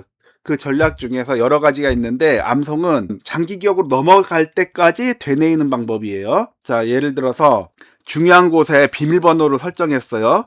그런데 이 비밀번호를 잊어버리지 않으려면은 머릿속에 이 장기 기억에 저장이 돼 있어야 되거든요. 그러면 그게 장기 기억으로 넘어갈 때까지 계속 되뇌이는 거예요. 비밀번호가 693이라면 6932, 6932, 6932, 6932, 6932 이렇게 하면서 장기 기억으로 넘어가서 잊어버리지 않을 때까지 되뇌이는 게 암송입니다. 자, 정교화는 어떤 정보를 받으면 그걸 잊어버리지 않기 위해서 기존의 지식과 연결해서 의미를 더 깊게 만드는 거예요. 자, 예를 들어서 사자가 있고요. 호랑이가 있고 뭐 모자, 망토 이런 단어들을 한꺼번에 외우라 그러면 잊어버릴 수 있거든요. 그래서 장기 기억으로 넘어가려면 더 정교화시킨다라는 것은 자, 모자를 쓴 사자가 망토를 두른 호랑이에게 망치를 선물하자 호랑이가 답례로 무지개 그림이 있는 책을 주었다. 이런 식으로 이야기를 만들어 가지고 자기가 장기 기억에 넣어야 될 단어들을 정교화된 이야기 속에 넣는 거예요. 그러면 훨씬 장기 기억으로 기억하기가 좋아지는 거예요. 자, 세 번째 방법은 청킹이에요. 그러니까 청킹은 전화번호 외울 때 많이 사용하는 방법인데 번호를 쭉 나열을 하면 단기 기억은 외울 수 있는 용량이 7 플러스 마이너스 2니까 최대 9개까지만 기억이 되거든요. 그러니까 이거를 좀 나누는 거예요. 자, 이렇게 쭉 나열된 숫자를 이렇게 세 덩어리로 나누면 112, 119, 1234 이렇게 세 덩어리로 나누면 우리 기억 용량을 넘어가지가 않기 때문에 더 쉽게 기억을 할 수가 있는 것입니다. 재조직화라는 방법은 이 정보들이 막 흩어져 있을 때 어떤 구조나 순서를 가지고서 정리를 다시 하는 건데, 알파벳 순서대로 단어가 나열되어 있으면 기억하다가 잘 기억이 안 되고 다시 잊어버리고 다시 암기하고 그렇게 되는데, 이걸 조금 더 효율적으로 기억하기 위해서 A, B, C, D가 아니라 뭐 음식은 음식, 직업은 직업, 뭐 교통은 교통, 이렇게 분류를 해가지고 그 단어를 다시 재정리를 하는 거예요. 그러면 더 기억하기 좋아지게 되는 거죠. 자, 군집하는 이 정보들이 여러 가지로 무작위로 있을 때 그 정보를 어떤 특징에 따라 가지고 범주로 나누는 거예요.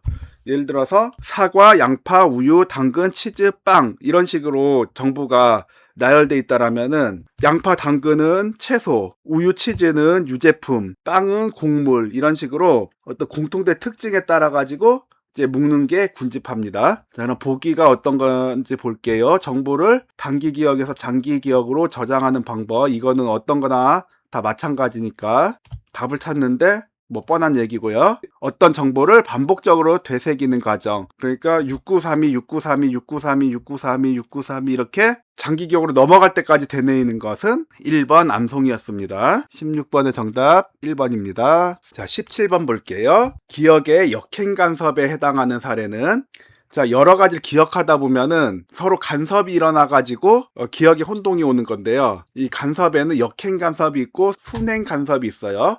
자, 순행 간섭은 먼저 배운 것이 이것 때문에 나중에 배운 것을 기억하는 것을 방해하는 거예요.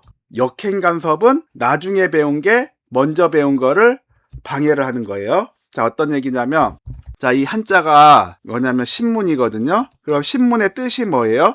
이런 그 종이에 여러 가지 그 정보가 써져 있고, 그 종이를 통해 가지고 그날 어떤 일이 일어났는지 정보를 습득할 수 있는 방법이잖아요. 자, 이게 우리가 배운 신문이라는 뜻이에요. 그런데 자, 중국어를 배우게 됐어요. 중국은 이 똑같은 한자를, 물론 간체자라서 글자가 조금 다르긴 하지만 어쨌든 이 한자를 보면 이거는 신문이라고 읽지 않고 신원 이렇게 읽거든요. 뜻도 달라요. 이 중국어에서 신문은 이 종이가 아니라 우리가 보는 뉴스를 신문이라고 해요. 그러면 이 한자를 보면은 신원 이렇게 읽고 이 뉴스를 생각을 하게 되겠죠. 그리고 나서 순행 간섭이 일어나는 경우는, 자, 중국어 학습자가 이 한자를 보면 이 뉴스가 떠오르고 이 신원이라는 이 발음이 생각이 나야 되는데 그 전에 배웠던 신문으로 읽히는 거예요. 그러니까 나중에 배운 게 잘 생각이 안 나고, 그리고 뜻도 자연스럽게 이 신문이 생각이 나기 때문에 이 뉴스라는 뜻이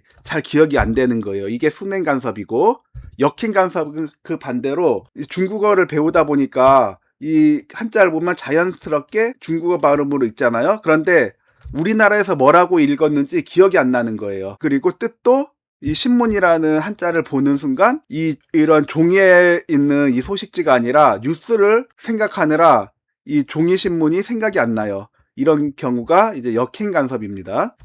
자, 1번 단어 목록을 외웠는데 제일 앞 단어만 기억난다. 그러니까 앞에 배운 거는 기억나서 뒤에 배운 거를 기억을 방해하는 현상이죠. 이건 순행 간섭입니다. 자, 2번 교통사고를 겪은 순간이 잘 기억나지 않는다. 자, 교통사고를 난 순간이 기억이 나지 않는 게 어떤 선행사건이나 후행사건 때문에 기억이 안 나는 게 아니라요. 교통사고를 겪은 건 어떤 그 충격 때문에 기억이 안 나는 거죠. 그러니까 이거는 간섭과는 관련이 없고, 뭐 트라우마라든지 해리성 기억상실증이라든지 이런 원인에 의해서 기억이 안 나는 거예요. 3번 A의 첫인상은 뚜렷한데 마지막 인상은 희미하다. 자, 첫인상은 처음 기억이고 마지막 인상은 나중 기억인데 앞에 기억만 난다라는 거는 순행 간섭이 일어난 거예요. 3번도 순행 간섭에 대한 이야기입니다. 4번 술에 취한 이후에 있었던 일이 기억나지 않는다. 자, 술에 취해서 기억이 안 나는 거는 이건 간섭 때문에 일어나지 않는 게 아니라요. 그 알코올이 많이 섭취됐을 때 해마 부분에 손상을 입기 때문에 그 뇌의 해마가 단기 기억을 관장을 하는데 뇌에 있는 해마가 제대로 기능을 못해서 기억을 못하는 것이에요. 이건 간섭과는 다른 이야기입니다. 5번 전화번호를 바꾼 후 예전 전화번호가 기억나지 않는다. 그러면은 예전 전화번호 말고 바뀐 전화번호는 기억한다라는 거잖아요. 그러니까 나중 것을 기억하면서 앞에 것을 잊어버리면 이게 역행간섭에 대한 사례예요. 자, 17번의 정답 5번이었습니다. 자, 18번 볼게요. 파이비오의 이중부호 이론에 관한 설명으로 옳지 않은 것은, 자, 이것은 이중부호 이론에 대해서 묻는 거니까 학자 이름은 신경 안 써도 됩니다. 이중부호 이론은 이 두 가지 부호를 동시에 쓴다라는 것인데요. 어떤 거냐면 언어랑 이미지, 이 두 가지를 동시에 쓰는 거예요. 자, 이 사과라는 글자를 봤어요. 그러면 이 사과를 글자를 보고 기억하는 것보다 이 사과를 보고 이 사과에 대한 이미지까지 같이 보면 훨씬 기억하기가 좋은 거죠. 그래서 이 글만 있는 것보다 그림 자료가 제공이 되면 좌뇌에서는 글자를 인식하고 우뇌에서는 그림을 인식하죠. 그래서 훨씬 장기 기억으로 잘 넘어가는데요. 1번 볼게요. 정보가 장기 기억에 저장되는 방식에 대한 이론이다. 네, 맞습니다. 만약에 글자만 보면 잊어버릴 수 있는 게 사과라는 글자가 글자뿐만이 아니라 그 사과 이미지까지 같이 기억이 되면 훨씬 장기 기억으로 잘 저장이 됩니다. 자, 2번. 단어보다 그림을 더 잘 기억한다. 자, 보세요. 그림이 더 글자보다 직관적이죠. 당연히 단어보다 그림을 더 잘 기억합니다. 3번. 정보는 시각적 부호와 언어적 부호로 입력이 된다. 자, 이 글자를 봐도 입력이 되고 이게 언어적 부호죠. 그림이 시각적 부호예요. 그러니까 이 그림을 봐도 사과를 봤구나 기억이 되죠. 3번 맞습니다. 4번. 시청각 교재가 학습 효과를 촉진한다. 자, 외국인이 우리나라 말을 배울 때 이 사과라는 글자만 공부시키는 것보다 이 그림을 준비해주면 이 단어를 훨씬 쉽게 이해할 수 있겠죠. 우리가 외국어를 배울 때도 마찬가지예요. 그 단어집만 보는 것보다 그림이 첨부되어 있으면 더 잘 기억이 되는 겁니다. 자, 5번. 추상적인 단어를 구체적인 단어보다 더 잘 기억한다. 추상적인 단어는 이거에 딱 맞아 떨어지는 이미지를 찾기가 힘들어요. 그 이미지를 찾는다 하더라도 그게 정확히 떨어지는 게 아니라 어떤 상징적인 이미지인 것이죠. 그러나 구체적인 단어는 구체적인 이미지를 찾을 수가 있어요. 그래서 이 사과라는 단어에는 이 사과라는 구체적인 그림을 찾을 수 있는 것처럼 구체적인 이미지를 결합할 수가 있기 때문에 구체적인 단어를 더 잘 기억할 수 있겠죠. 그런데 추상적인 단어를 더 잘 기억한다라는 건 옳지 않은 설명입니다. 18번의 정답 5번이었습니다. 자, 19번 볼게요. 철학에 대해 잘 몰랐는데 철학과 친구와 논쟁적인 철학적 질문들을 찾아 토론하다 보니 철학에 대해 더 많이 알게 되었다. 자, 1번. 정보 처리 수준. 정보 처리 수준 이론은 그 정보를 처리하는 그 수준이 깊으면 깊을수록 더 기억이 오래 유지된다라는 이론이거든요. 근데 철학에 대해서 잘 몰랐는데 철학과 친구하고 논쟁적인 철학 질문을 했대요. 그리고 또 자기가 찾아서 토론을 했대요. 그러니까 굉장히 깊게 공부를 했겠죠. 그러다 보니까 깊게 공부할수록 철학에 대해 더 많이 알게 된 거예요. 이것은 그 깊이 있게 정보를 처리할수록 더 깊이 기억이 오래 유지된다는 정보 처리 수준 이론에 대한 설명이었습니다. 자, 1번이 정답이네요. 나머지도 볼게요. SR 이론. 자, SR 이론은 자극과 반응으로 이루어진다라는 것이에요. 동물 조련할 때 조련사가 동물한테 어떤 행동을 하라고 사인을 주죠.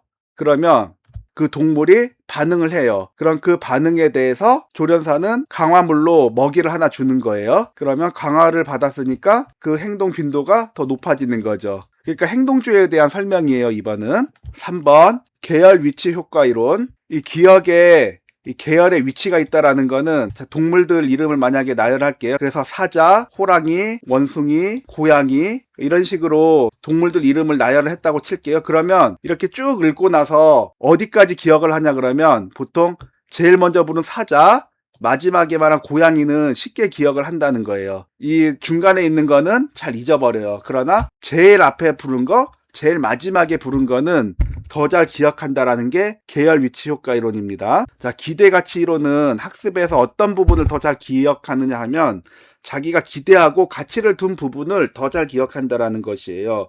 그러니까 똑같이 교실에 앉아서 공부하는 그 학생들이라도 그냥 공부가 재미없는데 학교를 안 오면 안 되니까 그냥 앉아있는 학생보다는 내가 공부를 열심히 해서 내가 원하는 대학교를 가서 내가 원하는 직업을 갖고 싶다 이런 기대와 가치를 갖고 있는 학생이 학습 내용을 더 잘 기억을 하는 거죠.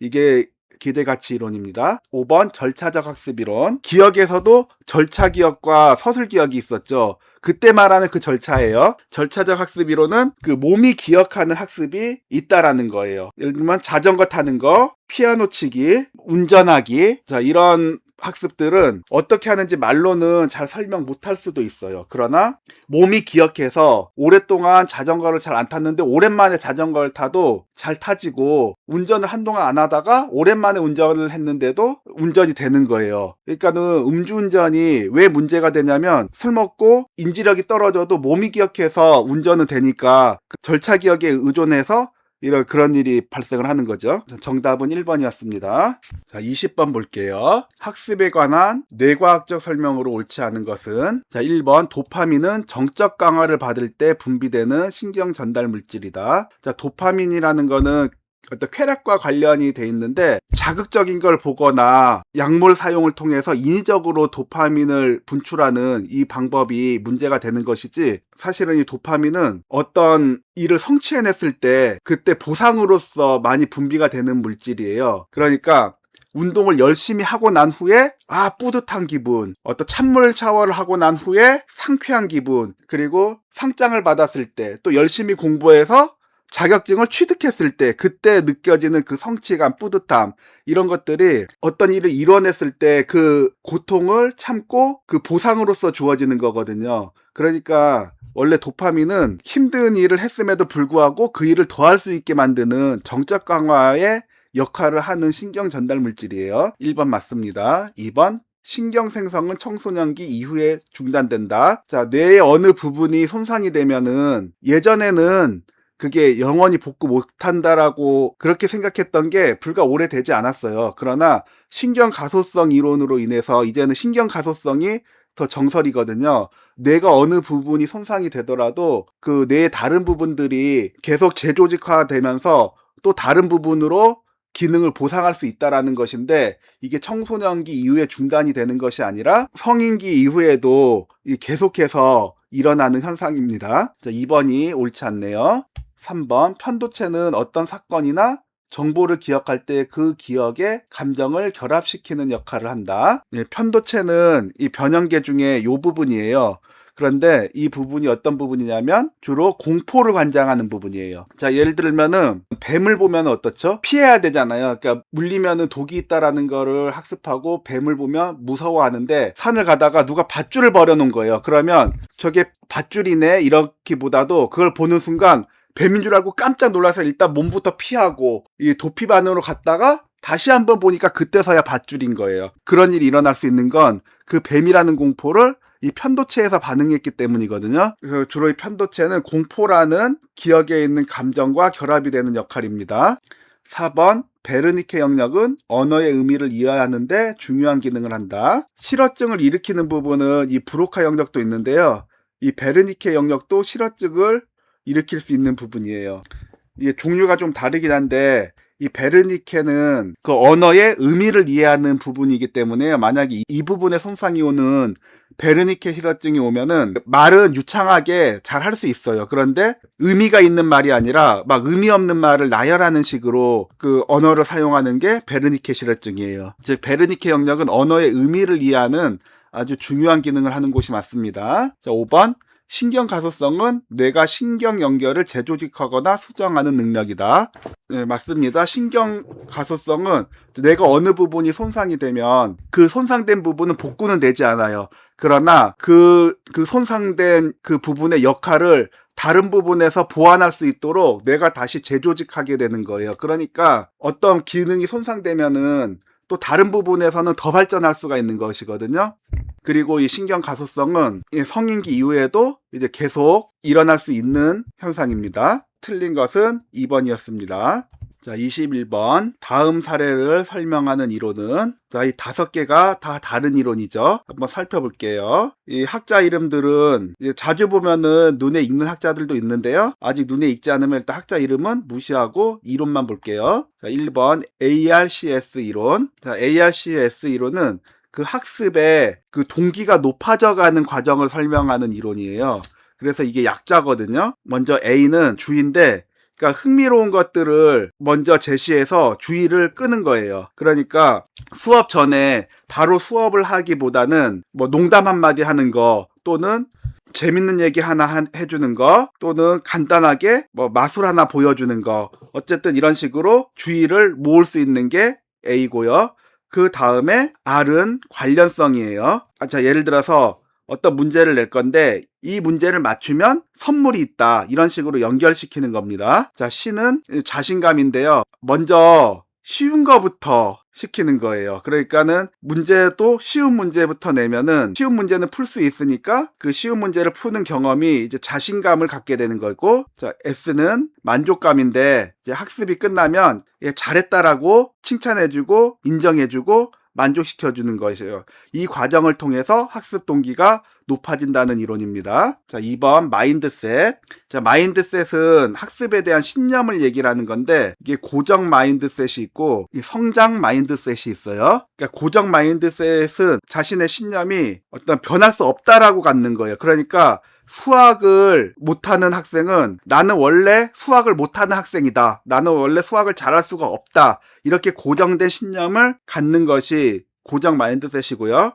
성장 마인드셋은 성장할 수 있다라는 그 태도를 갖는 건데, 열심히 공부하면 성적을 올릴 수 있다, 지금 못하더라도 열심히 노력하면 잘할 수 있다, 이렇게 성장할 수 있다라는 그 신념을 갖는 게 성장 마인드셋입니다. 자, 3번 추동 감소 이론. 그러니까 인간의 행동을 설명하는 이론인데, 인간이 왜 행동을 하느냐 하면 생존에 필요한 생리적인 욕구를 그 불균형으로 인해 발생하는 그 추동을 감소시키기 위해서 행동을 한다라는 거예요. 자, 어떤 얘기냐면 몸에서 물을 안 마셨어요. 그러면 어때요? 갈증이 일어나잖아요. 그러면 이 갈증을 풀고자 하는 추동이 일어나고, 이 갈증을 풀고자 물을 마시는 행동을 한다라는 것이에요. 자, 밥을 반나절을 안 먹었어요. 그러면 배가 많이 고프겠죠. 그러면 그 배고픔이 발생하고 이 배고픔이라는 추동을 해결하기 위해서 밥 먹는 행동을 한다라는 거예요. 그리고 밥을 먹고 배가 부르면 추동이 감소되면서 그 행동하고자 하는 게 같이 감소되는 게 이제 추동 감소 이론입니다. 자, 최적 각성 이론은 뭐 학습이라든지 과제를 수행할 때 그 최대한의 성과를 낼 수 있는 적절한 수준의 각성 수준이 있다라는 거예요. 자, 예를 들어서 아주 조용한 곳에서 학습을 하잖아요. 그런데 아주 조용한 곳에서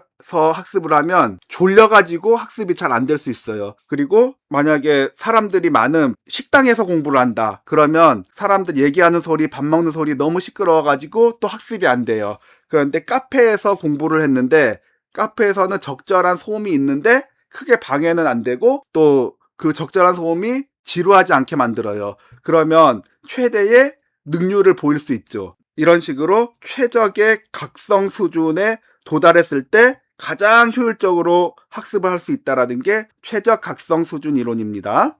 자, 5번 반대 과정 이론. 어떤 강한 자극이 일어났을 때 그 정반대의 감정이 균형을 맞추려고 하고, 그 같은 자극을 반복하면은 초기에 느꼈던 반응은 약해지고 반대 감정이 더 강해진다라는 것인데요. 자, 이거는 예를 들어야지 이해가 될 것 같아요. 예를 들어서 놀이기구에 가서 좀 자극이 센 뭐 바이킹이라든지 롤러코스터라든지 이런 스릴 있는 놀이기구를 타잖아요. 그럼 처음에는 이게 재밌는 게 아니라 무섭고 공포스럽고 그래요. 그런데 이걸 반복해서 타다 보면은 처음에 그 무섭고 공포스러운 것은 줄어들고 이 롤러코스터 타는 것이 재밌어지는 것이에요. 이렇게 이게 반대되는 감정을 느끼게 되는 거죠. 이게 반대 과정 이론입니다. 자, 보기 예시 볼게요. 혼자 공부할 때는 책의 내용이 머리에 잘 들어오지 않고 졸리기만 한데, 사람이 적당히 많은 스터디 카페에서는 정신도 맑아지고 공부가 훨씬 잘 된다. 자, 이게 최적 각성 수준 이론이죠. 학습이나 과제를 할 때 가장 효율적으로 할 수 있는 그 각성 수준의 환경이 있다라는 거예요. 자, 정답은 4번이었습니다. 자, 22번 볼게요. 몰입에 관한 설명으로 옳지 않은 것은, 자, 몰입은 자신이 할 수 있는 기술 수준이 있고요. 그 다음에 이 도전 수준이 있는데, 이 도전 수준과 기술 수준이 같이 적당히 높아야지 몰입이 되는 거예요. 만약에 기술 수준은 굉장히 높은데 도전 수준이 굉장히 낮아요.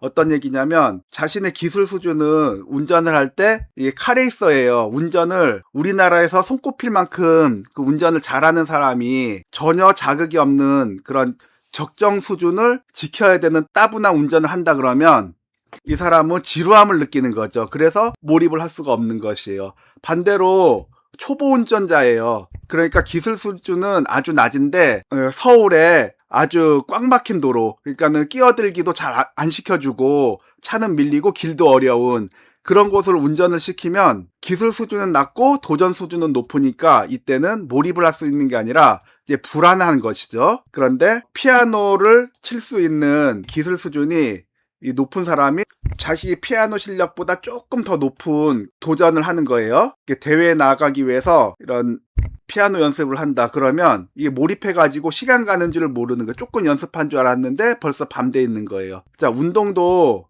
마찬가지죠. 자신의 기술 수준보다 살짝 높은 수준의 도전 수준, 그러니까 자기도 운동 선수예요. 그런데 성적이 좋은 다른 운동팀과 축구 경기를 하기로 했어요. 이럴 때 완전 몰입 상태가 되는 거죠. 보기 문항 볼게요. 활동에 완벽하게 몰두하는 상태를 말한다. 예, 몰입 상태가 되면은요, 시간 가는 줄을 몰라요. 그래서 조금 연습했는 줄 알았는데 벌써 보면 밤이 돼 있는 거예요. 자, 1번 맞고요. 자, 2번. 내적 동기보다는 외적 동기에 의해 유도된다. 자, 외적 동기는 뭐냐면은 뭘 해내면은 보상이 따라오는 게 외적 동기죠.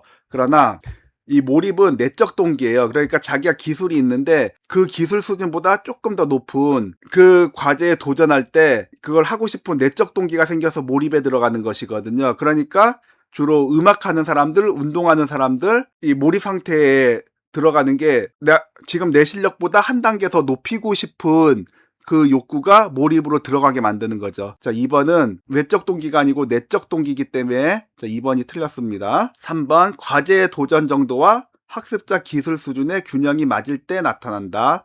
예, 맞습니다. 기술은 좋은데 도전 수준이 낮으면 지루함을 느끼고요. 기술이 높은데 도전 수준이 낮으면 지루함을 느끼고요.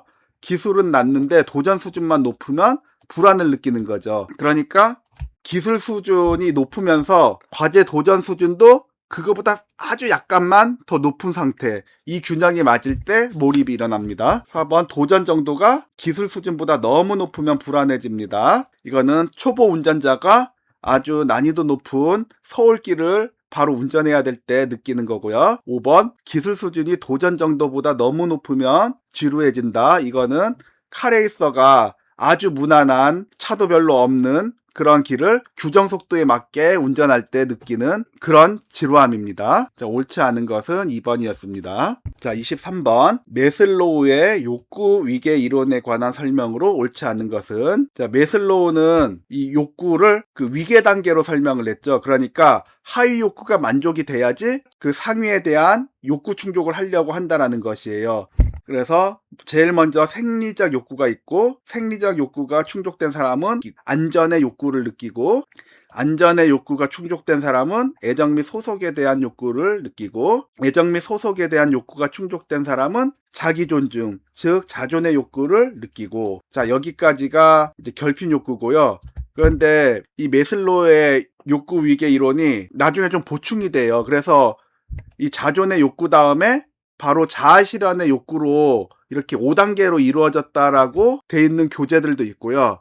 나중에 추가된 인지적 욕구와 심미적 욕구를 추가를 해서 이렇게 7단계로 되어 있는 것도 있는데 5단계나 7단계나 둘 다 틀린 건 아닌데 아직까지도 5단계로 설명하는 경우가 많이 있더라고요. 그런데 어쨌든 이 7단계가 더 최신이기 때문에 자, 7단계를 설명을 하자면 인지적 욕구, 심미적 욕구, 그 다음 자아 실현의 욕구인데 이게 5단계도 있고 7단계도 있고 이 두 가지 모양이 있어서 그런지 몰라도 이 두 가지는 잘 안 나오더라고요. 그러니까 이 5가지 욕구가 많이 나오는데 이 자존의 욕구까지는 이제 결핍 욕구고 그 위에 자아 실현의 욕구는 성장에 대한 욕구예요. 그러니까 이 결핍 욕구에서는 이 부족하면 채우려고 하는 거예요. 그러나 성장 욕구는 계속해서 성장하고자 끊임없이 한도가 없이 느끼는 그런 욕구예요. 자, 1번 결핍 욕구는 만족되면 다음 단계로 넘어갈 수 있다. 예, 맞습니다. 결핍 욕구는 이제 충족되면 그 다음 단계로 올라가는 거예요. 당장 배고픈 사람은 생리적 결핍을 충족시키는 게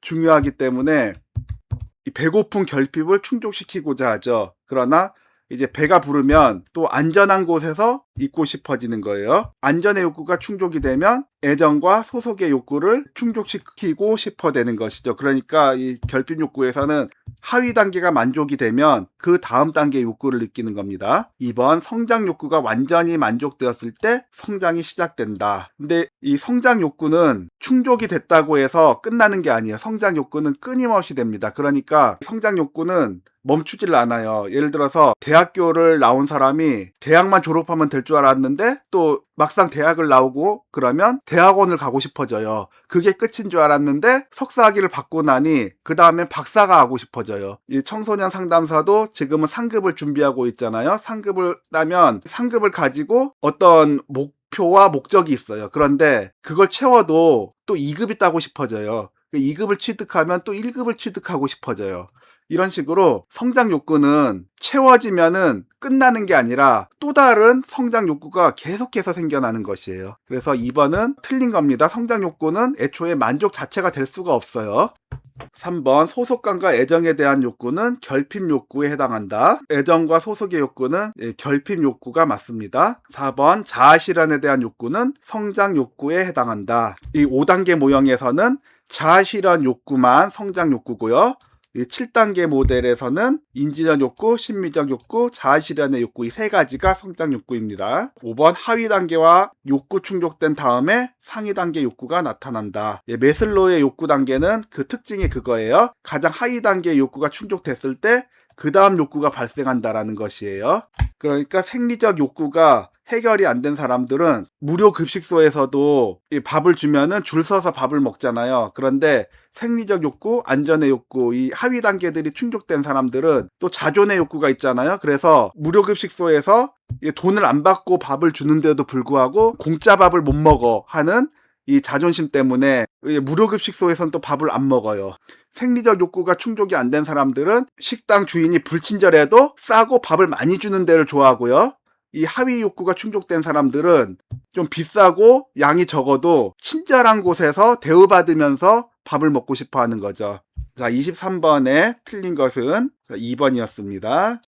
자, 24번. 다음 사례를 통해 증진시킬 수 있는 학습의 내재적 동기는, 자, 내재적 동기는 그냥 한마디로 하자면 자기가 좋아서 하는 거예요. 상반되는 것은 외재적 동기인데, 외재적 동기는 이 보상 때문에 하는 거예요. 그러니까 영어 공부를 하더라도 자기가 재미있어서 공부를 하는 사람은 내재적 동기에 의해서 공부를 하는 거고, 토익 점수를 잘 받아가지고 좋은데 취직하려고 공부하는 사람은 외재적 동기에 의해서 공부를 하는 사람이죠. 이 사례는 내재적 동기에 의해서 학습을 하는 사례인데요. 자, 먼저 보기 볼게요. 자, 근접. 이것은 가까이 있으면 그 동기를 갖게 된다라는 것이에요. 그러니까 제2외국어를 배울 때 독일어라든지 스페인어라든지 이런 것보다 일본어에, 중국어에 더 관심을 갖고 내재적 동기가 이제 생긴다라는 것이죠. 왜냐하면 가까이 있기 때문에 내가 일본어나 중국어를 학습을 하면 더 쉽게 여행도 다닐 수 있고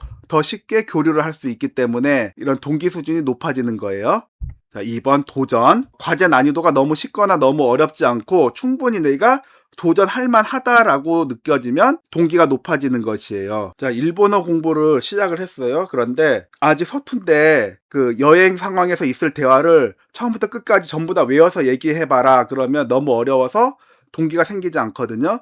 그런데 전체적인 그 대화는 있고 일부 핵심 단어만 가려가지고 그 단어만 한번 학습하면서 전체적인 대화를 익혀본다라고 하면 이거는 내가 할만하네? 라고 느끼면 동기가 높아진다라는 거예요. 자, 3번 통제. 자, 이것은 내가 선택한 거에 대해서 동기가 높아진다라는 것이에요. 다이어트는 하고 싶고 운동은 해야 돼요. 그래서 억지로 하는 것보다 내가 피곤하지만 퇴근 후에 1시간은 헬스장에 돈 내고 가서 헬스를 하겠다라고 해서 내 통제하에 하는 것은 훨씬 동기가 높아지는 것입니다. 4번 상상. 이거는 현실에서는 불가능하더라도 이제 상상의 경험을 하게 되면 감정적으로 강하게 끌리게 되는 것이에요. 자, 5번 주의. 새롭거나 흥미롭거나 이런 요소들이 많으면 이게 주의를 끌게 되고, 이렇게 주의가 끌리면 동기가 증가를 하는 것입니다. 예를 들어서 제가 분석 심리학을 공부를 할 때 어느 교수님이 자, 다음에는 아니무스에 대해서 학습할게요, 이렇게 얘기하지 않고, 자, 다음 시간에는 첫눈에 반하는 이유가 뭘까요? 궁금하시죠? 다음 시간에 알려드릴게요, 이렇게 이야기를 하니까 확 주의가 끌리면서 공부를 하고 싶은 그런 동기가 생기는 것을 느꼈거든요. 이런 식으로 주의를 끌면 동기가 높아지는 것이에요. 자, 이번엔 박스 안에 볼게요. 고려시대 역사를 공부하는 학생들에게 그 시대 청소년들의 평범한 하루가 어떠했을지 생각해 보게 한다. 자, 고려시대에 그 시대 청소년들 평범한 하루가 어땠는지 현실적으로 볼 방법이 없죠. 그러니까 이걸 생각해 보게 하는 것은 상상입니다. 24번의 정답 4번입니다. 자, 25번 수행 목표 지향 학습자의 특성을 모두 고른 것은, 자, 목표가 숙달 목표가 있고 수행 목표가 있는데요. 자, 숙달 목표는 어떤 거에 숙달하는 걸 목표로 하기 때문에 그 학습 자체를 즐기는 거예요. 그러니까 이 내재적 동기에 의해서 공부를 하는 것이고, 수행 목표는 외재적 동기에 의해서 학습을 하는 것이에요. 그러니까 숙달 목표, 즉 내재적 동기에 의해서 공부를 하는 사람들은 공부가 재밌는 거예요. 공부가 재밌으니까 이 숙달 목표 안에서는 이 실패라는 건 없어요. 그냥 이렇게 하면 안 되고 다르게 공부해 봐야 되겠구나 라는 방향을 찾아가는 과정이기 때문에, 숙달 목표에서는 실패가 아니라 학습의 과정인 거죠. 그러나 수행 목표에서는 실패하면은 그건 실패예요. 왜냐면 수행 목표에서는 토익 600점이 필요한데 580점 받았어요. 그럼 600점 받아야 되는 거를 못했기 때문에 그건 실패한 거죠. 그래서 실패로 여기는 것이고, 숙달 목표에서는 이 학습 과정 자체를 중요하게 여기는 반면, 수행 목표에서는 오로지 결과가 가장 중요해요. 그래서 숙달 목표에서 영어 공부를 한다면은 영어 공부 자체가 재미있는 거예요. 그러니까는 표현이 늘어갈 때마다 재미있어지고, 미국 드라마를 봤는데 알아듣는 그 대화가 나오면 또 재밌어지고, 외국 사람이랑 채팅을 하게 되면 재밌어지는 거죠. 수행 목표에서는 토익 점수가 필요해요. 그래서 600점이 필요해서 600점을 받으면은 좋은데 550점에서 더 이상 성적이 안 올라가는 거예요. 그러면 재밌는 게 아니라 좌절하게 되고 재미없어지고 낙담하게 되는 것이죠. 그럼 수행 목표는 외재적 동기에 의해서 공부를 하고 있다는 것이에요. 기억, 남들 앞에서 실패를 해도 수행에 만족할 수 있다. 자, 이것은 숙달 목표 지향자들의 특성입니다. 숙달 목표 지향자들은 실패를 해도 실패가 아니라 더 좋은 공부 방법을 찾아가는 그 과정인 것이지 실패로 보지 않아요. 그러나 수행 목표는 토익 600점을 받아야 되는데 580점을 받았다? 그러면 실패입니다. 기억은 숙달 목표 지향자들에 대한 설명이네요. 자, 니은 시험과 같은 평가 상황에서 특히 더 불안감을 느낀다. 자, 토익을 600점 받아야 되는 사람이 시험을 쳐야 되는 상황이 됐어요. 그 점수를 못 넘으면 어떡하지? 실수하면 어떡하지? 굉장히 불안함을 느낍니다. 디귿, 도전적인 과제보다는 실패 가능성이 낮은 과제를 선호한다. 왜냐하면 결과가 있어야 되거든요. 도전적인 과제에서는 결과가 없을 가능성이 있어요. 그러나 실패 가능성이 낮을수록 어떤 결과가 따라오겠죠. 그러니까 실패 가능성이 낮은 과제를 더 선호합니다. 리을, 남들과 비교하기보다는 자신이 전보다 더 유능해졌는지가 중요하다. 자, 이것도 숙달 목표 지향자들의 특징이죠. 남들과 비교하는 게 아니라 숙달 목표 지향자들은 내재적 동기를 가지고 있기 때문에 자기 자신이 얼마나 성장하느냐, 이게 관심이 있는 것이에요. 리을은 숙달 목표 지향자들이고요. 미음, 자기불능화 전략을 사용하는 경우가 상대적으로 더 많다. 자, 이것은 만약에 수행 목표 지향자들은 만족하는 결과를 얻지 못했어요. 그러면 남들의 그 평가를 굉장히 의식을 하거든요. 그래서 그 결과를 얻지 못한 걸 스스로 실패를 느끼는데 남들의 평가에서도 실패했다라는 평가를 받는 게 두렵기 때문에 아예 그런 남들의 평가에서 실패자로, 능력 부족자로 평가받는 것을 피하려고 자기 불능화 전략을 사용하는 경우가 많습니다. 그럼 니은, 디귿, 미음, 니은, 디귿, 미음이 포함된 3번이 정답이었습니다. 네, 수고하셨습니다.